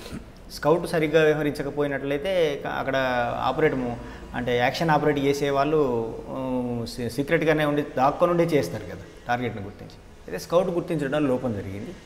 ఆ లోపం మూలంగా నష్టం జరిగింది. దాని తర్వాత పార్టీ వాళ్ళ మీద యాక్షన్లో పాల్గొన్న వాళ్ళ మీద యాక్షన్ కూడా తీసుకుంది. ఓకే, తర్వాత మీరు ఎక్కడి నుండి ఇక్కడికి వచ్చారంటారు? సో అక్కడి నుంచి అంటే 98లో నేను భూపాలపల్లి నుంచి తిరిగి గన్పూర్కి రావడం జరిగింది, స్టేషన్ గన్పూర్కి వచ్చినాక స్టేషన్ గన్పూర్లో జనార్దన్ పేరుతో ఫస్ట్ నేను వరంగల్లో పనిచేసినప్పుడు అంతా కూడా ప్రసాద్ పేరుతో పనిచేయడం జరిగింది. వరంగల్ సిటీలో పనిచేసినప్పుడు తిరిగి నేను పాలకుర్తికి మొదట గ్రామీణ ప్రాంతానికి వచ్చినప్పుడు రంగన్న పేరుతో పనిచేశానండి. ఆ తర్వాత ఇక్కడికి వచ్చినాక స్టేషన్ గన్పూర్కి వచ్చినాక మళ్ళీ జనార్దన్ పేరుతో పనిచేశాను. ఇంకా 98 నుంచి 2000 సంవత్సరం వరకు దాదాపు 2.5-3 సంవత్సరాలు అదే ప్రాంతంలో మొత్తంగా. అయితే ఆ సమయం అంతా కూడా పెద్ద ఎత్తున దళాల మీద దాడులు జరిగి బాగా నష్టాలు జరిగినాయి. చాలామంది చనిపోవడము, నిర్బంధ పరిస్థితుల్ని తట్టుకోలేక చాలామంది వెనక్కి కూడా వెళ్ళిపోయారు. ఎంతటి నిర్బంధం అంటే చాలా చోట్ల అసలు తిండి లేకుండా రోజుల తరబడి గడిపిన సందర్భాలు కూడా ఉన్నాయి. అప్పుడు మాకు నిద్ర తిండి లేకుండా ఉండే పరిస్థితులు. ఇంకప్పుడు క్రమంగా దళాల మీద దాడులు జరుగుతూ ఒక్కటే దళం మిగిలింది మొత్తం ప్రాంతానికి. అప్పటికి 3 దళాలు ఉండేది. స్టేషన్ గన్పూర్లో ఒక దళం, ముందు అనాసాగర్ పేరు మీద దళం ఉండే, తర్వాత స్టేషన్ గన్పూర్గా పేరు మార్చారు. స్టేషన్ గన్పూర్, పాలకుర్తి, తర్వాత ఇది చేరియాల. అయితే తర్వాత ఈ నష్టాల తర్వాత ఒకటే దళం మిగిలింది, అది మేమే అప్పుడు మిగిలింది. మా తర్వాత కూడా కొంత ప్రయత్నం చేసింది పార్టీ, కానీ మేము 2-2.5 సంవత్సరాలు ఆ ప్రాంతంలో పనిచేసినాం. ఎన్కౌంటర్లలో వరుస నష్టాలు జరుగుతుండడం, సరెండర్ల ద్వారా చాలామంది బలహీనపడిపోవడం జరుగుతున్న సమయంలో మేము మిగిలి ఉన్న కొద్దిమందిని నిర్ణయించుకొని మనకు సంబంధాల్లో ఉన్న ఎవరైతే సంఘాలు కార్యకర్తలు ఉన్నారో వాళ్ళందరినీ పార్టీలోకి రిక్రూట్ చేసుకునేటువంటి ఒక స్పెషల్ డ్రైవ్ తీసుకోవాలి. అట్లయితేనే మనం ఈ ప్రాంతంలో మళ్ళీ దళాన్ని పునర్నిర్మాణం చేయగలుగుతామని ప్రత్యేకంగా రాజకీయ శిక్షణ తరగతుల్ని ప్లాన్ చేసి ఒక 40-50 మందికి వేరు చోట్ల 10 రోజుల చొప్పున రాజకీయ శిక్షణ తరగతులు, పార్టీ డాక్యుమెంట్స్ మీద శిక్షణ తరగతులు నిర్వహించినాం. అనుకున్నట్టుగానే ఒక 18 మందిని పార్టీలోకి కొత్తగా రిక్రూట్ చేసుకోగలిగాం. మేము అక్కడ దళాన్ని తిరిగి పునర్నిర్మాణం చేయడంతో పాటు ఇంకా కొన్ని ప్రాంతాలకు కూడా అవసరమైన క్యాడర్ని పంపించినాం. మీరు ఎక్కడి నుంచి మళ్ళీ ఎక్కడికి వచ్చారండి? స్టేషన్ గన్పూరు జనగామ ప్రాంతంలో 2000 సంవత్సరం వరకు పనిచేసిన తర్వాత అప్పటికి నేను వరంగల్ జిల్లా కమిటీలోకి సభ్యుడిగా తీసుకోబడ్డా. ఆ తర్వాత తిరిగి పార్టీ ఛత్తీస్గఢ్కి నన్ను ట్రాన్స్ఫర్ చేస్తూ నిర్ణయం తీసుకుంది. 2000 సంవత్సరం చివరిలో పార్టీ కాన్ఫరెన్స్లు జరిగినాయి. కాన్ఫరెన్స్లలో దండకారణ్య ఉద్యమ అవసరాల కోసం కొంతమంది తెలంగాణ నుంచి క్యాడర్ని పంపాలని పార్టీ సెంట్రల్ కమిటీ నిర్ణయం చేసింది. ఈ సెంట్రల్ కమిటీ నిర్ణయంలో భాగంగా ఇక్కడి తెలంగాణ రాష్ట్ర కమిటీ. కానీ అప్పటికి మీ అన్నయ్య అక్కడ ఉన్నారండి, సారయ్య గారు. ఆయన అప్పటికి నేను ఇక్కడి నుంచి ట్రాన్స్ఫర్ అయ్యేసరికి నిజామాబాద్లో జిల్లా కార్యదర్శిగా పనిచేస్తున్నారు. రాష్ట్ర కమిటీ సభ్యుడు అయ్యారు అప్పటికి. ఆయన ఇద్దరు ఆజాద్ కానీ తర్వాత గణేష్ ఇద్దరు కూడా రాష్ట్ర కమిటీలోకి నిజామాబాద్ జిల్లా ఇన్ఛార్జిగా ఆజాద్ పనిచేస్తున్నాడు. అప్పటికి గణేష్ సేమ్ అదే ఏటు నగరం ప్రాంతంలోనే ఉన్నాడు. అప్పట్లో సలీం దళం అని కూడా ఒకటి దళం ఉండేది. సలీం దళం కూడా ఉండేది. ఆయన తర్వాత బయటకు వచ్చాడు. అప్పుడు మీరు ఛత్తీస్గఢ్ వెళ్ళిపోయారు? నేను ఛత్తీస్గఢ్ వెళ్ళాను. నేను 2001లో ఛత్తీస్గఢ్కి ఇక్కడి నుంచి ట్రాన్స్ఫర్ అయ్యి వెళ్ళడం జరిగింది. నేను ఇక్కడి నుంచి ట్రాన్స్ఫర్ అయ్యి వెళ్ళేటప్పటికి ఇక్కడ జిల్లా కమిటీ సభ్యుడిగా ఉన్నాను. అక్కడికి వెళ్ళిన తర్వాత కూడా నాకు మొట్టమొదట దండకారణ్యంలోని సౌత్ బస్తర్ జిల్లా కమిటీలోకి నన్ను పంపారు ఇక్కడి నుంచి. ఇంకా అక్కడికి వెళ్ళిన తర్వాత నేను సౌత్ బస్తర్లో దాదాపు 8 సంవత్సరాలు 2001 నుంచి 2008 చివరి వరకు సౌత్ బస్తర్ జిల్లాలోనే పనిచేయడం జరిగింది. అటప్పుడు మీకు ఎవరు సారథ్యం వహించారు? అక్కడ నేను వెళ్ళేటప్పటికి మాకు జిల్లా కార్యదర్శిగా మైనక్క ఉండేది. సుజాతక్క అంటారు, మైనక్క అంటారు. తను జిల్లా కార్యదర్శిగా ఉంది. నేను వెళ్ళడం కంటే జస్ట్ ముందు రామన్న, మొన్న చనిపోయిన రామన్న అక్కడ జిల్లా కార్యదర్శిగా పనిచేశారు సౌత్ బస్తర్ డిస్ట్రిక్ట్. మీరు ఛత్తీస్గఢ్ వెళ్ళిన తర్వాత అప్పుడు మిలిటరీ ప్లాటూన్లు ఎక్కువగా ఉండడంతో 2005 నుంచి మీ పేరు బాగా వినిపించడం, ఛత్తీస్గఢ్లో ఎక్కడ ఏది జరిగినా సిఆర్పిఎఫ్ మీద దాడులు అవ్వచ్చు, సిఎస్ఎఫ్ అవ్వదు, సల్వార్ జోడో మీద ఎక్కడ దాడులు జరిగినా గాజర్ల అశోక్ పేరు ఎందుకు వినిపించదు? వాస్తవంగా 2005 తర్వాత పోలీసులకు ఇటు పార్టీకి మధ్య చాలా పెద్ద యుద్ధమే జరిగిందండి. ఎందుకనంటే 2005లో సల్వాజుడుం అనేటువంటి ఒక క్యాంపెయిన్ ప్రారంభమైంది అక్కడ. సల్వాజుడుం క్యాంపెయిన్లో సహజంగా ప్రజల తిరుగుబాటు అనేది మొదట్లో బయటికి చెప్పబడ్డా, తర్వాత క్రమంలో అది మొత్తంగా మీడియా ముందు ప్రపంచం ముందంతా అది ఏం జరిగిందనేది తేలిపోయింది, అందరికీ తెలిసిన విషయం. ఇవాళ ఈ సల్వాజుడుం కొనసాగినటువంటి కాలంలో 2005 నుంచి పెద్ద ఎత్తున గ్రామాలని అసలు తగలబెట్టడము, అసలు రైతులందరినీ గ్రామాల నుంచి తరిమేయడము, ఒక్క గుడిసె కూడా లేకుండా, ఒక్క వస్తువు లేకుండా తగలబెట్టడము, దాంట్లో కొంతమంది స్థానిక గుండాలతో పాటుగా పోలీసు బలగాలు కలిసి దాడులు చేయడము అనేది కొనసాగుతున్నప్పుడు సహజంగానే ప్రజల్లో ఆత్మరక్షణకు సంబంధించినటువంటి సమస్యగా మారింది. తర్వాత అన్ని సర్వం కోల్పోతున్నటువంటి పరిస్థితులలో ప్రజల్లో ఒక రకమైన ఆందోళన, ఆక్రోశం, బాధ ఇవన్నీ కూడా ప్రజల సీరియస్ సమస్యగా ముందుకు వచ్చినాయి. ఈ సమయంలో ప్రజలు సహజంగానే పార్టీని డిమాండ్ చేయడం మొదలుపెట్టారు. ఏంటంటే మేము రక్షించుకోవాలంటే మాకు వీటన్నిటి దాడుల నుంచి రక్షణ కావాలని. సో అప్పుడు పార్టీ నిర్ణయాలు తీసుకొని వచ్చే పోలీసు బలగాల మీద వీటి మీద దాడులు చేయాలని నిర్ణయం తీసుకుంది. అయితే సహజంగానే దండకారణ్యంలో 2000 సంవత్సరం నాటి వరకు చాలా మిలిటరీ నిర్మాణాలు ఏర్పడ్డాయి. లోకల్ గెరిల్లా దళాలని అంటే ఎల్జిఎస్లు, మిలిటరీ ప్లాటూన్లు. ఈ 2005 నాటి వరకు అయితే అసలు కంపెనీల నిర్మాణం కూడా వచ్చింది. కాబట్టి సహజంగా సౌత్ బస్తర్లోనే పార్టీ కొంత బలంగా నిర్మాణాలు ఉన్నాయి. ఈ అన్ని రకాల నిర్మాణాలు కూడా జరిగి ఉన్నాయి. కాబట్టి ప్రతి చోట మిలిటరీ ఫార్మేషన్స్ వాటిల్లో పాల్గొన్నాయి. అయితే సౌత్ బస్తర్లో నేను జిల్లా ఇన్ఛార్జిగా ఉన్నాను కాబట్టి ఇంకెక్కడ జరిగినా అవి మా పేరుతో ప్రచారం జరిగి ఉండొచ్చు. కానీ వాస్తవంగా వేరు నిర్మాణాలున్నాయి, మిలిటరీ నిర్మాణాలు. వాటి అప్పట్లో ఒక కేంద్ర మంత్రి మీద దాడి జరిగింది కూడా జరిగింది. కేంద్ర మంత్రి అంటే అది మహేంద్ర కర్మ సందర్భం అంటున్నారా? మహేంద్ర కర్మ యాక్షన్. అది వాస్తవంగా సల్వాజుడుం సమయం అంతా పూర్తయిన తర్వాత 2013లో అనుకుంటా, 12-13లో జరిగింది. అది వాస్తవంగా ముందస్తు ప్లాన్గా జరిగింది ఏం కాదు. అది ఎక్కడ జరిగిందన్న ప్లాన్? అది జరిగింది ఎక్కడనంటే సుక్మాకు అవతల, సుక్మా నుంచి జగదల్పూర్ మధ్యలో, అదే జీరం ఘాటి వెళ్ళి వస్తున్నప్పుడు, ప్రచారం వెళ్ళి వస్తున్నప్పుడు. అవునవును, అది జీరం ఘాటి అని ఘాటి ఉంటుంది ఒకటి. ఆ ఘాటి మిల్లో జరిగింది. వాస్తవంగా అప్పుడు ఛత్తీస్గఢ్లో ఎలక్షన్స్, రాష్ట్ర అసెంబ్లీకి ఎన్నికలు జరుగుతున్నాయి. ఎలక్షన్లో ప్రచారంలో భాగంగా రాజకీయ పార్టీలన్నీ కూడా గ్రామాల్లోకి వస్తున్నాయి. వాస్తవంగా అక్కడ ఉన్నటువంటి లోకల్ స్థానిక దళాలు, అక్కడ ఉన్నటువంటి మిలిటరీ ఫోర్సెస్ అన్నీ కలిసి ఏదో అంబిష్కి ప్లాన్ చేసుకోవడం జరిగింది. కానీ ఆ దాడిలో వీళ్ళు అంటే ఈ రాజకీయ నాయకుల కాన్వాయ్ ఒకటి దాంట్లో వస్తుందని కానీ దాని మీద దాడి చేయాల్సి ఉంటుందని వాళ్ళు కూడా అనుకోలేదు. జనరల్గా క్యాజువల్గా పోలీసుల మీద దాడి చేద్దామనే ప్లాన్తో చేసుకున్నారు. అనుకోకుండానే వీళ్ళ కాన్వాయ్ దాంట్లోకి రావడంతో ఆ అటాక్లో వాళ్ళు చనిపోయారు. తర్వాత మీరు ఎంతకాలం పనిచేస్తారు బస్తర్లో? నేను బస్తర్లో 2001 నుంచి 2008 వరకు పనిచేశాను అండి. ప్రధానంగా నేను అక్కడ పనిచేసిన 8 సంవత్సరాల కాలంలో నాకు ఆ ప్రాంతంలో ప్రధానంగా జంతన సర్కార్ల నిర్మాణం మీద ప్రధానంగా దృష్టి పెట్టడం కోసం పార్టీ బాధ్యతనిచ్చింది. దాదాపుగా ప్రతి గ్రామంలో జంతన సర్కార్ నిర్మాణం, గ్రామ స్థాయి నుంచి ఏరియా స్థాయి నుంచి జిల్లా స్థాయి జంతన సర్కార్ నిర్మాణం వరకు నేను ప్రత్యక్షంగా గ్రామ స్థాయి నుంచి జంతన సర్కార్ జిల్లా స్థాయి వరకు ఉన్నాను. కానీ అప్పట్లో మీరు చేస్తున్న కార్యక్రమాల్లో చెరువులు తవ్వడం, చెరువులు పుడుకు తీయడం, తర్వాత అక్కడున్న పేదలకి వాళ్ళందరూ గిరిజనులకి అందరికీ విద్య నేర్పించడం, అక్కడ వైద్యం, ఒక మంచి కార్యక్రమాలు చేశారనేది ఇప్పటికీ అది కనిపిస్తుంటుంది. అవునండి, వాస్తవం అది.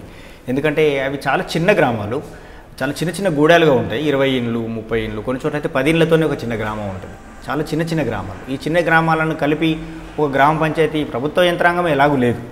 ఎందుకంటే ఉద్యమం ఎప్పుడైతే బలమైన ప్రభావం పెరిగిందో అక్కడ ఉద్యమ ప్రభావం పెరిగిన తర్వాత ఆటోమేటిక్గా ప్రభుత్వ కార్యకలాపాలు ఏవి అక్కడ కొనసాగే పరిస్థితి లేదు. మరి ప్రజలకు ఆల్టర్నేటివ్ ఒక ప్రభుత్వం అయితే ఏర్పడాల్సిన అవసరం ఉంది కదా. సరే, ఉద్యమం వల్ల వాళ్ళకు భూమి లభించింది, ఉద్యమం వల్ల అటవీ ఉత్పత్తులకు సరైన ధరలు లభించినాయి, ఉద్యమం మూలంగానే గ్రామాల్లో ఉన్న పెత్తందారుల దౌర్జన్యం తగ్గింది, తర్వాత ఫారెస్ట్ డిపార్ట్మెంటు, రెవెన్యూ డిపార్ట్మెంటు వాళ్ళు చేసే హరాస్మెంట్స్ కూడా తగ్గినాయి. ఒక రకంగా ప్రభుత్వ యంత్రాంగమే అక్కడ లేకుండా పోయిన తర్వాత ప్రజలు తమ రోజువారీ జీవన విధానంలో ఒక పరిపాలనా వ్యవస్థనైతే అభివృద్ధి చేసుకోవాల్సిన అవసరం ఉంది. కాబట్టి ఈ స్పేస్ను ఖచ్చితంగా జంతన సర్కారుల నిర్మాణం చేయాలనేది పార్టీ నిర్ణయం తీసుకుంది. ఆ నిర్ణయాన్ని, ఆ పిలుపుని అందుకొని పార్టీ దక్షిణ బస్తర్ ప్రాంతంలో పెద్ద ఎత్తున జంతన సర్కార్ నిర్మాణం చేపట్టింది. అంటే మీరు తీసుకున్న నిర్ణయాన్ని ప్రజలు ఏ విధంగా స్వాగతించారు? చాలా బాగా స్వీకరించారండి. ఎందుకంటే ప్రజలకు అంటే ఒక మనదైన ఒక ప్రభుత్వం, మనమే నిర్ణయాలు తీసుకొని మనమే భాగస్వాములమై మనం కలిసి పనిచేసుకునేటువంటి ఒక వ్యవస్థ నిర్మాణం జరుగుతున్నందుకు చాలా సంతోషించారు. ఎందుకంటే వాళ్ళకు కేవలము అప్పటి వరకు ప్రభుత్వం నుంచో లేకపోతే బయటి షావుకారుల నుంచో ఉన్నటువంటి ఇబ్బందులు పోయిన తర్వాత ఇంకా సొంతంగా వాళ్ళ ఆర్థిక వ్యవస్థను వాళ్ళు బలోపేతం చేసుకోవాల్సిన అవసరం ఏర్పడ్డది. అంటే దీనికి మీరు చెప్తున్న కొన్ని కార్యక్రమాలకి నిధులు అవసరం ఉంటాయి. ఆ నిధులు మరి ఏ విధంగా సమకూర్చారు? ప్రధానంగా జంతన సర్కార్లు ప్రజల శ్రమ మీద ఆధారపడి నడిచినాయి. ప్రజల సమిష్టి శ్రమ మీద ఆధారపడి మాత్రమే జంతన సర్కార్ల కార్యక్రమాలు నడిచినాయి. నిజమే, ప్రారంభంలో చిన్న గ్రామాలు కాబట్టి అసలు వివిధ శాఖల్ని పెట్టడానికి సంఖ్య కూడా సరిపోకపోయేది. చిన్న గ్రామాలు, యువజన వయసులో ఉండేవాళ్ళు చాలా తక్కువ మంది ఉంటారు. అందుకే ప్రభుత్వంలో మొదట్లో చాలా తక్కువ శాఖలు పెట్టుకున్నాం. ఒక 5 శాఖలు మాత్రమే పెట్టుకొని నడిపించినాం. అంటే విద్య, వైద్యము, తర్వాత వ్యవసాయము, అట్లాగే సంస్కృతి, న్యాయం, ఈ 5 శాఖలు మాత్రమే మొదట్లో పెట్టుకొని నడపడం జరిగింది. ఈ 5 శాఖలను కరెక్ట్గా 5 గ్రామాలలో, అంటే చిన్న గ్రామాలు కాబట్టి 500 జనాభాకు ఒక జంతన సర్కార్ నిర్మాణం చేయాలనేది పార్టీ నిర్ణయించింది. 500 జనాభా ఉన్న గ్రామాలని సెలెక్ట్ చేసి వాటన్నిటిని యూనిట్ చేసి ఒక పెద్ద సర్కస్, ఆ ప్రజలందరినీ దానిలో కన్విన్స్ చేసి చిన్న చిన్న గ్రామాల మధ్య తగాదాలు, భేదాభిప్రాయాలు ఉంటే వాటిని పోగొట్టి పరిష్కారం చేసి వాటిన్నిటిని యూనిట్ చేసి సర్కార్గా నిర్మాణం చేసి చిన్న చిన్న కార్యక్రమాలతో ప్రారంభించడం జరిగింది. అయితే మొదట్లో వైద్యం విషయంలో చాలా సమస్యను ఎదుర్కొన్నాం. మీకు ఇంతకుముందు కూడా చాలామంది చెప్పి ఉంటారు. ఎందుకంటే అసలు అక్కడ ప్రజలకు విద్యనే రాదు. అలాంటప్పుడు వాళ్ళంతటా వాళ్ళు వైద్యం, అంటే అప్పటికి నాటు వైద్యము రకరకాల రూపంలో వాళ్ళు ప్రజలు చేసుకునేటువంటి ఆయుర్వేద వైద్యం ఒకటి ఉంది. కానీ కొత్తగా మనం ఈ వస్తున్న జబ్బులన్నింటికీ మనం ఈ ఇంగ్లీష్ వైద్యం వాడడం కోసం వాళ్ళకు చదువు కూడా రాదు.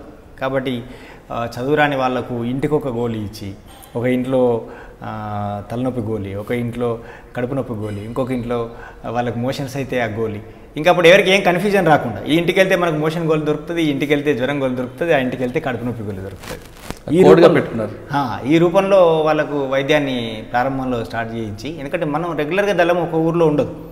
ఆ ఊరికి వచ్చినప్పుడు దళం వస్తే 100 మంది ప్రజలు వచ్చి ఫస్ట్ ఒక 2 గంటలు వైద్యమే జరుగుతుంది. దళం దగ్గర మందులు ఉంటాయి కాబట్టి దళం ప్రజలకు రాగానే ఫ్రీగా వైద్యం చేస్తుంది. సో ఇది ఎప్పుడో ఒకసారి నెలకు 2 నెలలకు జరుగుతుంది. మరి రోజువారీ ఎట్లా అన్నప్పుడు రోజువారీ వ్యవస్థ కోసం ఈ వ్యవస్థను ఒక 10 రకాల మందుల్ని తక్షణంగా అవసరపడేటువంటి ఒక 10 రకాల మందుల్ని 10 ఇళ్లలో ఇవ్వడం అనే పద్ధతిలో వైద్యం ప్రారంభించి క్రమంగా అక్కడి పిల్లల్ని చదువుకుంటున్న వాళ్ళని కొద్దిగా వాళ్ళకి ట్రైన్ ఇప్పించుకొని డాక్టర్లుగా నియామకం చేయడం అనే రూపంలో జరిగింది. ప్రధానంగా వ్యవసాయం మీద కేంద్రీకరించడం జరిగింది. వ్యవసాయం అంతా కూడా ఒక దగ్గర అంటే ఎకరాల కొద్ది ఉండే వ్యవసాయం కాదు, చిన్న చిన్న కమతాలుగా అడవిలో ఎక్కడో ఎత్తులు వంపులు గొర్రెలతో కూడుకున్నటువంటిది. కాబట్టి మొదట భూమిని సమతలీకరణ చేయడం అనేది ఒక క్యాంపెయిన్ చేపట్టడం జరిగింది. ఇవాళ జస్ట్ లైక్ మనం ఇక్కడ బయట చూస్తే ఇక్కడ కనిపిస్తున్నది ఏంటంటే ఇప్పుడు నెలవారీ పల్లె ప్రగతి ఏదో కార్యక్రమాలు తీసుకుంటున్నారు, కానీ ఇవన్నీ ఎప్పుడో ధనకారణ్యంలో ఎప్పుడో జరిగినాయి. నేను అనుకుంటా సరే ఎక్కడి నుంచైనా ఒక నుంచి ఒక అభ్యుదయకరమైన విషయాన్ని తీసుకొని ఒక దగ్గర అప్లై చేయడం జరుగుతూనే ఉంటుంది సొసైటీలో. నేను అనుకుంటే ఇవన్నిటికీ ఇవి 20 ఏళ్ళ కిందలో జరిగింది ధనకారణ్యం నిజం చెప్పాలంటే. ఎందుకంటే ఒక నెల రోజులు క్యాంపెయిన్ చేపట్టి భూములన్నీ సమతలీకరణ చేయడం, భూముల సమతలీకరణ చేయడం, ఒక రైతు భూమి తర్వాత ఒక రైతు భూమిని చేసుకుంటూ పోవడం, దానికోసం మొత్తం ఊరంతా కలిసి ఒక రైతు భూమిలో పాల్గొంటారు. దాన్ని సమతలీకరణ చేయడం, దానికి వరి అంటే చుట్టూతా మల్లు కట్టడం అనే పద్ధతి. ఇట్లా భూములు సమతలీకరణ చేయడం అనేది ఒక క్యాంపెయిన్. తర్వాత చెరువుల నిర్మాణం అప్పుడు ఎలా ఉండేది అని అంటే వాళ్ళకు ఎక్కడ నీటి వనరులు ఉంటే అక్కడ చిన్న కుంట పోసుకొని దాని లోపల విత్తనాలు వేసి పంటలు పండించే పద్ధతి ఉండేది. కుంట లోపలే విత్తనాలు వేసుకుంటే ఆ నీరు వాటర్కి చివరిలో ఉండేటువంటి దగ్గరే పండేది. ఆ తర్వాత లేదు, నీటి సరఫరాను ఆధారం చేసుకొని పైన కుంటలు కట్టి ఆ నీరంతా తూములు పెట్టించి తూముల ద్వారా అంటే ఒక రకంగా గెరిల్లాలుగా రాజ్యంతో పోరాడుతూనే ఇంకొక వైపు వ్యవసాయ ఇంజనీర్లుగా మారడము, వైద్యులుగా మారడము, టీచర్స్గా మారడము, ఈ అన్ని రంగాల్లో అన్ని క్షేత్రాల్లో పనిచేయడం అనేది దండకారణ్యంలో చేయడం జరిగింది. అనేది చాలా గొప్ప ఎక్స్పీరియన్స్ అది నిజం చెప్పాలి. ఈ క్రమంలో మీకు ఒత్తిళ్ళు రాలేదా? ఒత్తిళ్ళు అంటే పోలీసుల వైపు నుంచి పోలీసుల నుంచి చాలా ఒత్తిళ్ళు ఉన్నాయి. అదే కదా ఇప్పుడు, ఎందుకంటే మీరు ప్రభుత్వాన్ని సమాంతరంగా మరో ప్రభుత్వం నడుపుతున్నారు కదా. అవును అంటే వాస్తవంగా ఈ వ్యవస్థను అడ్డుకోవడం కోసము, ఈ కార్యక్రమాన్ని అడ్డుకోవడం కోసం ప్రభుత్వం చాలా ప్రయత్నాలు చేసింది. అయితే ఇప్పుడు 2005 సల్వాజుడు నాటి వరకు ప్రభుత్వమైన పోలీసులు ఎన్ని ప్రయత్నాలు చేసినా అంత పెద్దగా లోపలికి రాలేకపోయారు. వాస్తవం సల్వాజుడు సమయం నుంచి కొంచెం ఎక్కువ రావడం అనేది పెరిగింది. అయితే సల్వాజుడు మీరు అంటున్నట్టుగా 2 కర్తవ్యాలు ఒకే సమయంలో నిర్వర్తించాల్సి వచ్చింది. ఒక ప్రభుత్వ నిర్మాణాలని నడపాలి. ప్రభుత్వాన్ని నడపడం అంటే ఏదో బయట మనం ఎంప్లాయీస్ని పెట్టుకుంటే వాళ్ళకున్న టాలెంట్స్ ప్రకారం వింగులలో పనిచేయడం కాదు కదా. ఒక్కొక్క రైతును ఆయనను వ్యవసాయానికి అనుకూలంగా తయారు చేసుకునే బాధ్యత నుంచి మొదలు పెడితే ఒకవైపు యుద్ధం చేస్తూ ప్రభుత్వ బలగాల నుంచి జరిగే దాడిని అడ్డుకోవాలి, రెండో వైపు అభివృద్ధిని నిర్వహించాలి. ఈ అభివృద్ధి క్రమంలో ప్రజల్ని సంఘటితపరచడం అనేది చాలా ఇంపార్టెంట్ రోల్ వాస్తవంగా. కాబట్టి అందుకే చాలా పెద్ద సర్కసే చేయాల్సి వచ్చింది. ఎందుకంటే నిజం చెప్తున్నా కదా, నాకు వాస్తవంగా చాలా పెద్ద గొప్ప ఎక్స్పీరియన్స్. ఎందుకంటే వేరు రంగాలు ప్రభుత్వంలో మనం ఒకళ్ళు ఉద్యోగం చేసినా ఏదో ఒక రంగంలో ఎక్స్పర్ట్గా ఉంటాం కావచ్చు, ఒక రంగంలో మనం ఉద్యోగం చేయడం. ఇక్కడ అన్ని రంగాలు విద్యారంగాన్ని నడపడము, వైద్యాన్ని నడపడము. మీకు 92లో ఉద్యమంలోకి వచ్చిన తర్వాత మీకు తృప్తి ఇచ్చింది బాగా చాలా దండకారణ్యం. ఎందుకంటే 95 నుంచి తెలంగాణ ప్రాంతంలో ముఖ్యంగా వరంగల్ జిల్లాలో కూడా చాలా తీవ్ర నిర్బంధం, ఎక్కువగా ప్రజల్ని వెళ్ళి కలిసే వాతావరణం కూడా లేకపోయేది. చాలా తక్కువ మందిని, చాలా పరిమితమైన వ్యక్తులు మాత్రమే కలుస్తూ ఆర్గనైజేషన్ నడిపించాల్సి వచ్చేది. కానీ అక్కడికి వెళ్ళిన తర్వాత విస్తారమైన భూమి కనబడ్డది. అక్కడ మనకి ఎంత శక్తి ఉంటే అంత శక్తితోనే విస్తృతంగా ప్రజల్లోకి వెళ్ళి మన శక్తిని అంతా వెచ్చించి పనిచేయడానికి ఒక గ్రౌండ్ కనిపించింది అక్కడ. అంటే ఉదయం లేచిన దగ్గర నుండి రాత్రి వరకు వాళ్ళతో ప్రజలతో నిజంగా అదే జరిగింది. ఓకే, అక్కడ తర్వాత ఎక్కడికి వచ్చారు?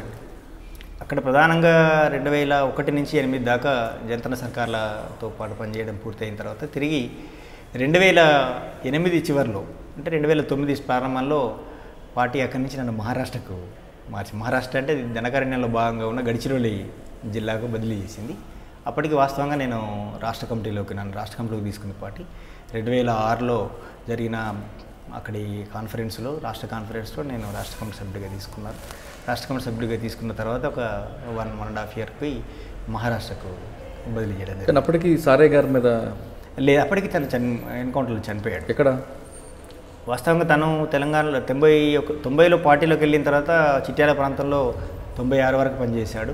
96 తర్వాత తను తెలంగాణలో ఏర్పడ్డ మొట్టమొదటి మిలిటరీ ప్లాటూన్ ఇన్ఛార్జిగా పార్టీ మార్చింది. తిరిగి అక్కడి నుంచి ఆయన నిజామాబాద్కు జిల్లా కార్యదర్శిగా వెళ్ళి నిజామాబాద్లో కొంతకాలం పనిచేశారు. ఇక్కడ 2000 కాన్ఫరెన్స్లో రాష్ట్ర కమిటీలోకి తీసుకున్నాక తను 2004లో తెలంగాణ నుంచి తనను పార్టీ మహారాష్ట్రకు బదిలీ చేసింది. తను కూడా మహారాష్ట్ర రాష్ట్ర కమిటీలోకి పనిచేయడానికి ఇక్కడి నుంచి 2004లో ట్రాన్స్ఫర్పై వెళ్ళిపోయాడు. 2004 నుంచి 2008 వరకు మహారాష్ట్ర రాష్ట్ర కమిటీలో తను పనిచేశాడు.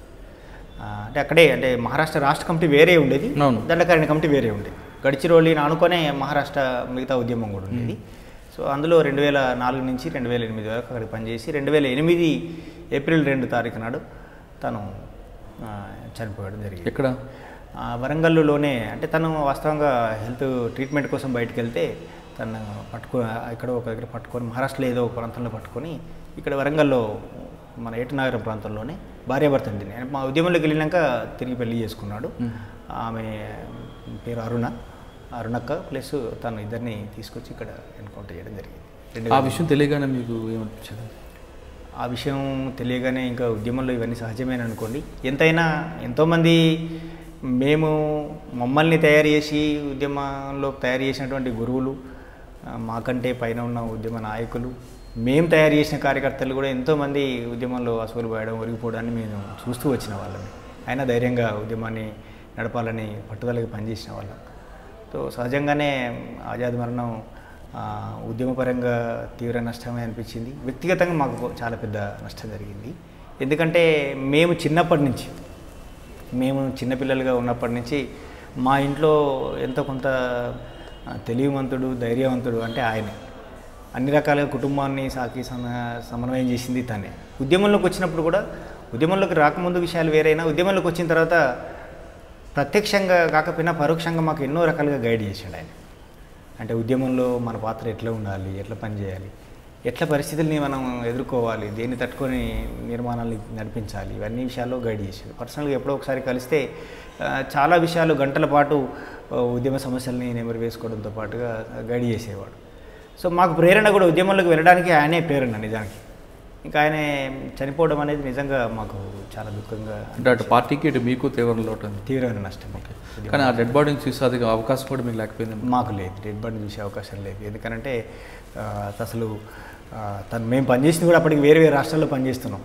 నేను అంటే మా ధనకరణలో పనిచేస్తున్నా, ఆయన మహారాష్ట్రలో పనిచేస్తున్నాడు, గణేష్ వచ్చేసి ఇక్కడ తెలంగాణలో పనిచేస్తున్నాడు. కాబట్టి ఆజాద్ గారు ఎన్కౌంటర్ తర్వాత మీరు గణేష్ గారు ఎప్పుడైనా కలిసామండి. ఇక్కడ వాస్తవంగా ఆజాద్ ఇక్కడి నుంచి ట్రాన్స్ఫర్ అయ్యి అంటే ఇక్కడి నుంచి బదిలీపై మహారాష్ట్రకి వెళ్ళేటప్పుడు కూడా దండకారణ్యం మీదుగానే వెళ్ళాడు. దండకారణ్యంలో కూడా నాకు కలిశాడు విడిగా. గణేష్ తన ఇంటర్నేమో చాలా సంవత్సరాల పాటు ఇక్కడే ఒకే కమిటీలో కూడా పనిచేశారు కలిసి. తను ఇక్కడి నుంచి బదిలీపై వెళ్ళేటప్పుడు నాకు అక్కడ కలిసి నాతో కొద్ది రోజులు ఉన్న తర్వాతనే అక్కడికి వెళ్ళాడు. ఎవరు? ఆజాద్ మహారాష్ట్రకి వెళ్ళేటప్పుడు. అడవిలోకి వెళ్ళిన తర్వాత ముగ్గురు అన్నదమ్ములు ఎప్పుడైనా కలుసుకున్నారు? ఒకే సందర్భంలో కలుసుకున్నామండి. 1995లో మొట్టమొదటి ఉత్తర తెలంగాణ స్పెషల్ జోనల్ కమిటీ ఏర్పాటైనటువంటి సందర్భం అది. మొట్టమొదటి Telangana special zonal committee conference జరిగింది. ఆ కాన్ఫరెన్స్కు మొత్తం తెలంగాణ వ్యాప్తంగా ఉన్నటువంటి ముఖ్యమైన నాయకత్వం అంతా వచ్చింది. ఆ సందర్భంగా మేము ముగ్గురం కలుసుకుని నెల రోజులు ఒకే క్యాంపులో ఉన్న సందర్భం అదొకటి వచ్చింది. ఇంకా తర్వాత ముగ్గురు కలిసిన సందర్భం ఎప్పుడు లేదు. ముగ్గురు కలిసినప్పుడు ఏం మాట్లాడుకున్నారంటే ఉద్యమ విషయాలే మాట్లాడుకున్నాం. ప్రధానంగా ఉద్యమ విషయాలే కుటుంబ విషయాలు మాట్లాడుకున్నా చాలా తక్కువ. అంటే కుటుంబంలో ఎవరున్నారు, ఏమి ఇబ్బందులు పడుతున్నారు, ఏం చేయాలనే విషయాల మేరకే తప్ప ప్రత్యక్షంగా కుటుంబానికి మనం చేయగలిగేది ఏమి లేదు. కాబట్టి ఉద్యమ గురించి. తర్వాత మీరు అక్కడ నుండి ఆజాద్ చనిపోయిన తర్వాత విషయం తెలుసుకున్న తర్వాత మీరు చెప్తున్నట్లుగా పార్టీకి ఇటు వ్యక్తిగతంగా మీకు తీవ్రమైన లోటు వచ్చింది. ఆ లోటుని పూడ్చుకోవడానికి మీరు ఏ విధంగా చేశారు? ఆ లోటుని పూడ్చుకోవడానికి మమ్మల్ని మేము మరింత గుండె ధైర్యం పెంచుకొని దృఢంగా పనిచేయడానికి మమ్మల్ని మేము మలుచుకోవడం, ఎదిగించుకోవడమే పరిష్కారం. ఎందుకంటే ఒక నాయకుడు లేని లోటు అంటే కేవలం మాకు వ్యక్తిగతంగా ఒక సోదరుడిగా, రక్త సంబంధికుడిగా సోదరుడిగానే కాకుండా ఉద్యమపరంగా కూడా మేము పనిచేస్తున్నటువంటి లక్ష్యానికి ఆయన ఒక దిక్సూచిగా, నాయకుడిగా మాకున్నాడు. ఆయన లేని లోటు ఆ రకంగా మాకు కనపడేది. కాబట్టి దాన్ని పూడ్చుకోవడానికి మమ్మల్ని మేము మరింత ఎదిగించుకోవాలి, రాజకీయంగా ఎదిగించుకోవాలి, సిద్ధాంతపరంగా ఎదిగించుకోవాలి. ఆయన లేని లోటును కూడా పూడ్చేందుకు మనం ఇంకిత అదనంగా శక్తిని పెంచుకొని పనిచేయాలనేదే మేము ప్రయత్నం చేసాం. ఓకే, ఇక్కడ మహారాష్ట్రలో మీరు ఎంతకాలం పనిచేశారు? నేను మహారాష్ట్రలో కూడా దాదాపు ఒక 7 సంవత్సరాలు పనిచేశానండి. అక్కడ ఏమైనా యాక్షన్లో ఉన్నారా? యాక్షన్స్ అంటే ఇంకా అక్కడ కూడా చాలా యాక్షన్స్ జరిగినాయి. నేను అక్కడికి ప్రాంతంలోకి రాష్ట్ర కమిటీ సభ్యుడిగా ఆ జిల్లా బాధ్యతల కోసం వెళ్ళాను. మిలిటరీ నిర్మాణాలు ఉన్నాయి కాబట్టి వేరే వేరే యాక్షన్స్ వాటి వల్ల జరుగుతున్నాయి. వచ్చినాయి అంటే ఆ యాక్షన్లు మీ కనుసనలో జరుగుతాయి, లేదంటే ఆకస్మికంగా? యాక్షన్స్ అంటే రెండు రకాలు ఉంటాయి అనుకోండి. కొన్నిసార్లు ఏమో అనుకోకుండా సడన్గా ఎదురుపడ్డప్పుడు జరిగేటువంటి మామూలుగా చెప్పే ఎదురు కాల్పులు లాంటివి జరుగుతూ ఉంటాయి. రెండు సైడ్లో కూడా అనుకోకుండా జరిగినప్పుడేమో రెండు సైడ్లో కూడా క్యాజువాలిటీస్ ఉంటాయి.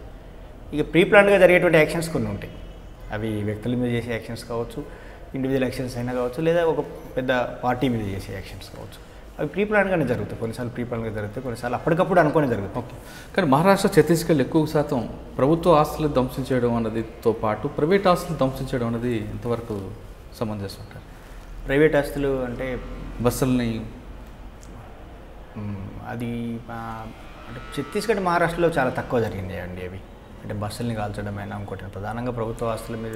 ప్రభుత్వ ఆస్తుల మీద అంటే ఒక మెసేజ్ పోవడానికి చేస్తారు, కానీ ప్రైవేట్ బస్సులను కూడా అంటే ప్రజలకు వస్తున్న ఒక రవాణా వ్యవస్థ మీద కూడా మీరు అంటే మీరంటే మీరు కదా పార్టీకి సంబంధించిన వాళ్ళు దాడులు చేయడం, బస్సులు ప్రైవేట్ బస్సులను దగ్ధం చేయడం అనేది. మహారాష్ట్ర, ఛత్తీస్గఢ్లో నేనున్న కాలంలో అయితే ప్రైవేట్ వాటి మీద జరిగిన దాడులు దాదాపుగా లేవు. మరి అంటే ఎక్కువగా చింతూరు, జగదల్పూర్ ఆ ప్రాంతంలో కనిపిస్తుంటాయి. అవి చింతూరు, జగదల్పూర్ ప్రాంతం అది మన అంటే ఆ రోడ్లో కుంట నుంచి సుకుమా రోడ్లో జరిగినటువంటి సుకుమా రోడ్లో కొన్ని జరిగినాయి. అయితే ఆ ప్రాంతంలో అయితే ప్రధానంగా ఆ వెహికల్స్ని వాడుకొని పోలీసులు దాడిలోకి వస్తున్నారనే ఉద్దేశంతో వాటిని కాల్చిన సందర్భాలు ఉండొచ్చు. మీరు ఎన్ని సంవత్సరాల్లో మీ మీద ఎన్నిసార్లు దాడులు జరిగాయి, ఎన్నిసార్లు తప్పించుకున్నారు? చాలాసార్లు జరిగి ఉన్నాయి. ఎందుకంటే దాదాపు ఒక 2.5 దశాబ్దాల పాటు ఉద్యమంలో ఉన్నాం. ముఖ్యంగా తెలంగాణ ప్రాంతంలో ఉన్నప్పుడే ప్రధానంంగా ఎక్కువ సార్లు దాడులు జరిగినాయి. 8 సంవత్సరాల కాలంలో మీకు బాగా గుర్తున్న ఎస్కేప్? బాగా గుర్తు అంటే నేను 1997లో ఒకసారి భూపాలపల్లిలో కమాండర్గా పనిచేస్తున్న క్రమంలో ఒకసారి 98లో ఏం జరిగిందంటే భూపాలపల్లి పక్కన కమలాపూర్ అనే విలేజ్ ఉంటుంది. ఆ కమలాపూర్ ఊరిలోకి దళం వెళ్ళాము. ఆ ఊరు పక్కన ఆగి జనంతో మాట్లాడడం అంతా పూర్తి చేసుకున్న తర్వాత రాత్రి అయిన తర్వాత ఆ ఊరు నుంచి దాటి మరో ఊరికి వెళ్ళడం కోసమని బయలుదేరాం దళం మొత్తం. రాత్రి బయలుదేరిన తర్వాత ఏమైందంటే ఊరు పక్క నుంచి తిరిగిపోవాలంటే చాలా దూరం అవుతుంది, చీకటి అయింది కదా, లేట్ అయింది కాబట్టి ఊరు మధ్య నుంచి అందరు పడుకొని ఉంటారు, మనల్ని ఎవరు గమనించరు అనుకొని ఊరు మధ్య నుంచే వెళ్ళిపోదాం అనుకొని వెళ్తున్నాం. అయితే అప్పటికి ఊర్లోకి పోలీసులు వచ్చి ఉన్నారు. ఆ ఇన్ఫర్మేషన్ మాకు లేదు, కానీ ఊరంతా పడుకొని ఉన్నారు కాబట్టి ఎవరు చూడలేదు, చెప్పలేదు. ఎందుకు వచ్చారంటే అక్కడ ఆ ప్రాంతంలో ఇంకా వేరే ఎమ్మెల్యే గ్రూప్ పార్టీలు కూడా పనిచేస్తుండేవి. ప్రతిఘటన పార్టీకి సంబంధించిన కార్యకర్త గ్రామంలో ఎవరో ఉంటే అతన్ని అరెస్ట్ చేద్దామని పోలీసులు వచ్చారు. మేమున్న ఇన్ఫర్మేషన్ కూడా వాళ్ళకి ఏం లేదు, అరెస్ట్ చేద్దామని వచ్చారు. వచ్చి వాళ్ళు ఒక సందులో మేము రోడ్డు వెంట వెళ్తుంటే ఇంకో లోపలికి ఉండే గల్లీలో ఆ ఇంటి దగ్గర పన్బాక్సీ కార్యకర్త దగ్గర ఉండి ఆ ఇంటి చుట్టుముట్టి వాళ్ళు ఆ కార్యకర్తను లేపే ప్రయత్నం చేస్తున్నారు. జస్ట్ మాకు వాళ్ళకు మధ్యలో ఒక 100 గజాలు కూడా దూరం ఉండదు. మేము మధ్య రోడ్ నుంచి వెళ్ళిపోతున్నాం. రాత్రిపూట లైట్లు ఉన్నాయి. ఆ లైట్ల మధ్య నుంచి వెళ్తున్నప్పుడు సడన్గా వెళ్తూ మిగతా వాళ్ళు గమనించిన నేను గమనించి అక్కడ ఎవరు బాగా గుంపు అవ్వబడుతున్నారు కదా ఏంటి అని మా వాళ్ళందరినీ ఆపి రోడ్డు మీదనే ఆపి అడిగాను. అడిగితే అప్పుడు మేడారం జాతరకు రాత్రిపూట జనం అంతా వెళ్ళడం కోసం బస్సులు కూడా వచ్చి ఊర్లలో వచ్చి ఆగుతున్నాయి. మేడారం జాతర కోసం ఎవరో రెడీ అవుతున్నట్టున్నారులే అని వాళ్ళు అన్నారు. నాకు ఎందుకో కొంచెం అబ్నార్మల్గా అనిపించింది. కొంచెం చీకటిగా ఉంది, కానీ వ్యక్తులు చాలా ఎక్కువ మంది డ్రెస్సులు వేసుకొని అది ఏదో దబావు జరుగుతున్నట్టుగా అనిపించి ఎందుకైనా మంచిది ఆగండి అని నేను ఆపగానే ఈలోపు వాళ్ళు చూశారు మమ్మల్ని పోలీసులు అక్కడి నుంచి గమనించి వాళ్ళు ఇద్దరు నడిచి వస్తున్నారు. అయితే వాళ్ళు నడిచి వస్తున్నప్పుడు వెపన్స్ మాకు కనిపించినాయి. కానీ ఇంత నింపాదిగా నడిచి వస్తున్నారంటే ఇంకొక పార్టీకి సంబంధించిన వాళ్ళు అయి ఉంటారు. ప్రతిఘటన పార్టీ వాళ్ళు, జనశక్తి పార్టీ వాళ్ళ దళమో ఎవరు అయి ఉండొచ్చు. వాళ్ళేనేమో అని అనుకొని మేము కొంచెం పక్కకు జరుగుతూ గల్లీకి పక్కకు జరుగుతూ చూస్తున్నాం. వాళ్ళు ఆడికి వచ్చి దగ్గర దాకా వచ్చారు. దగ్గరికి రావడం కంటే ముందే మేము కోన్హాయ్ అన్నాం. అప్పటికి నాకు వాస్తవంగా హిందీ పెద్దగా ఏం రాదు, ఊరికే తెలిసిన భాషలాగా కోన్హాయ్ అనగానే వాళ్ళు ఎవరో అనుకొని దగ్గర దాకా వచ్చారు. ఎంత దగ్గరికి వచ్చేసినామంటే వాళ్ళకు మా మధ్యలో జస్ట్ ఒక 5-6 గజాల దూరం కూడా లేదు. ఇట్లా చాలా దగ్గరలో వచ్చి నిలబడ్డారు. వాళ్ళు ఎటువైపు నిలబడ్డారు, మేము ఎటువైపు నిలబడ్డాం. అయితే వాళ్ళకు లేదు. వాళ్ళు ఏమనుకున్నారు అంటే కోనయ్య అని నేను హిందీలో మాట్లాడేసరికి మా పార్టీ వాళ్ళు ఏదో ఇంకో పార్టీ వచ్చిందని వాళ్ళు అనుకున్నారు. స్పెషల్ పార్టీ ఏదో వచ్చినట్టుంది, వాళ్ళు అయింటారు అనుకుని వాళ్ళు కలుద్దాం అనుకుని వాళ్ళు వచ్చారు. తీరా ఒకరికొకరికి ఎదురుగా నిలబడి ఉన్నాం. ఇంకా వాళ్ళు గట్టిగా వాళ్ళు ఒకసారి కోనయ్య అని అన్నారు. మేమంటే సాతి అని వాళ్ళు మాకు అర్థమైపోయింది. ఇంకా వీళ్ళు పోలీసు సాతి అంటున్నారంటే హిందీలో పోలీసులు అర్థమైపోయి మేము తప్పుకోవడానికి లేదు. ఎందుకు లేదంటే అక్కడ ఊర్లలో అడవి గ్రామాలలో ఏముంటుందంటే చుట్టూ కట్టెలు, గోడలాగా కట్టెలన్నీ పాతి ఉంటాయి. ఆ కట్టెలే ఉన్నాయి. ఇక ముందుకెళ్ళడానికి సైడ్ కట్టెను పక్కకి వెళ్దాం, ఇంటి పక్కన వెళ్దామనంటే లేదు, కట్టెలు ఎక్కి దునికితే తప్ప వెళ్ళలేని పరిస్థితి. సో వాళ్ళని అనగానే మమ్మల్ని బాగా దగ్గర దాకా వచ్చి అబ్జర్వేషన్ చేశారు కాబట్టి మా పరిస్థితి అర్థమైంది. కిట్ బ్యాగులు, మా దళంలో ఉన్నటువంటి ఫార్మేషన్లో ఉన్న వాళ్ళు కూడా ఒక సైజు వాళ్ళు ఏమి ఉండడం కదా, చిన్న పెద్ద వాళ్ళు ఉంటారు కదా, వీళ్ళు చూసేసరికి వాళ్ళకి అర్థమైపోయింది నక్సలైట్లని. మేము అక్కడే నిలబడి ఉన్నాం. పక్కన ఉన్నారు మేము ఒక 13 మంది 14 మంది ఉన్నాం. సో వాళ్ళు గుర్తించి అర్థమైపోయింది. వాళ్ళకి అర్థమైపోయి వీళ్ళు మన వాళ్ళు అనుకుని వచ్చినా వీళ్ళు నక్సలైట్ అని వాళ్ళకి అర్థమైపోయింది. మనం ఎవరో అనుకున్నాం పోలీసు అంటే మాకు అర్థమైపోయింది. సో విత్ ఇన్ సెకండ్స్లో వాళ్ళు వెపన్ లాక్ తీస్తున్నారు, సౌండ్స్ కూడా మాకు వినబడుతున్నాయి. అటు నుంచి వాళ్ళు ఫైర్ చేశారు, ఇటు నుంచి మేము ఫైర్ చేశాం. అయితే వాళ్ళు ఇద్దరే ఉన్నారు, మేము ఎక్కువ మంది ఉన్నాం కాబట్టి వాళ్ళు వెంటనే వెనక్కి వాళ్ళ బ్యాచ్ దగ్గరికి రిట్రీట్ అయ్యి వెళ్ళిపోయారు. ఇంకా మేము అవన్నీ గోడలు దునికేసి ఆ చెట్లన్నీ దునికేసి వచ్చినాం. అప్పుడు క్యాజువాలిటీస్ 1-2 సామాన్లు పోయినాయి, ఎవరికి ఏం కాలేదు. అనుకోకుండా సడన్గా జరిగింది అది. చాలామంది నన్ను ఇప్పుడు కూడా అడుగుతూ ఉంటారు. అంటే ఈ ఘటన మీద సమీక్ష జరిపారా పార్టీలో? జరిగింది సమీక్ష జరిగి, సమీక్షలో అనుకున్నది ఏంటంటే ఊరిలోంచి పోవడం తప్పు. జనరల్గా మన ఊర్లో నుంచి రాత్రి పూట ప్రయాణాలు చేయం, ఊరవతల నుంచి ప్రయాణాలు చేయడం కదా, ఊర్లోంచి పోవడం అనేది తప్పు. రెండోది, ఒక ఊర్ల నుంచి పోవాలనుకుంటే ముందు ఎవరిని ఒకరిని పంపించి ఊరంతా క్లియర్ ఉందా లేదా చెక్ చేసుకోవాల్సి ఉండే, అది చేయకపోవడం తప్పు అనేది. ఓకే, దీని తర్వాత మళ్ళీ మీరు ఎందుకు బయటికి రావాల్సి వచ్చింది?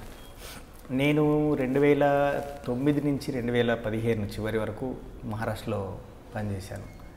వాస్తవంగా నేను ఆ ప్రాంతంలోకి వెళ్ళేసరికి, నేను తెలంగాణ ప్రాంతంలో పనిచేసినప్పుడే ఇక్కడ ఉన్న బాగా తీవ్ర నిర్బంధ పరిస్థితుల మూలంగా తీవ్రమైన అనారోగ్య సమస్యను ఎదుర్కొంటాం.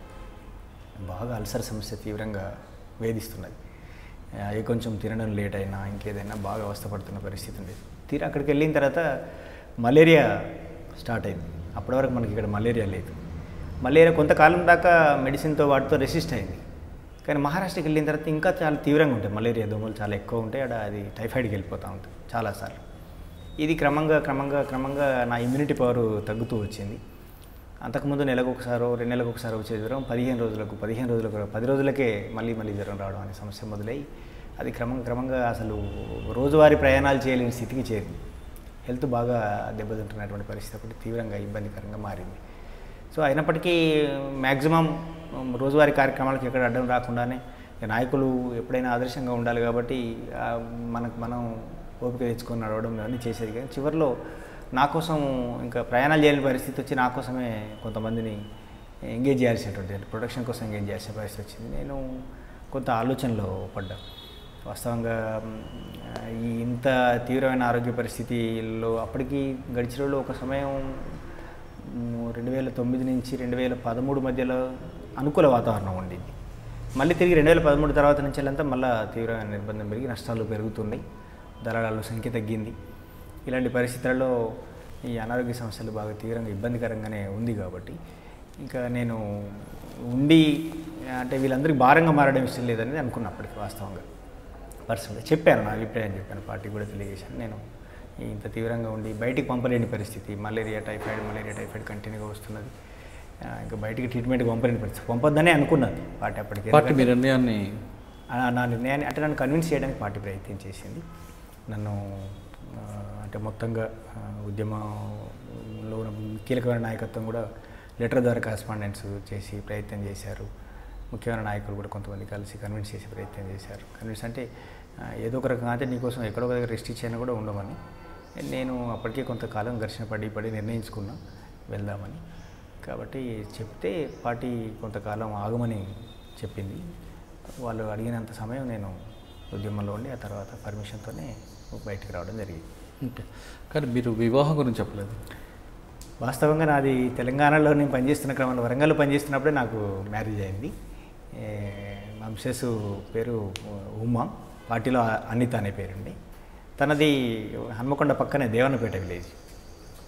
తను 97లో స్థానికంగా ఆశన్న కమాండర్గా ఉన్నప్పుడే ఆ దళంలో రిక్రూట్ అయింది. తను 1999లో మాకు మ్యారేజ్ అయింది.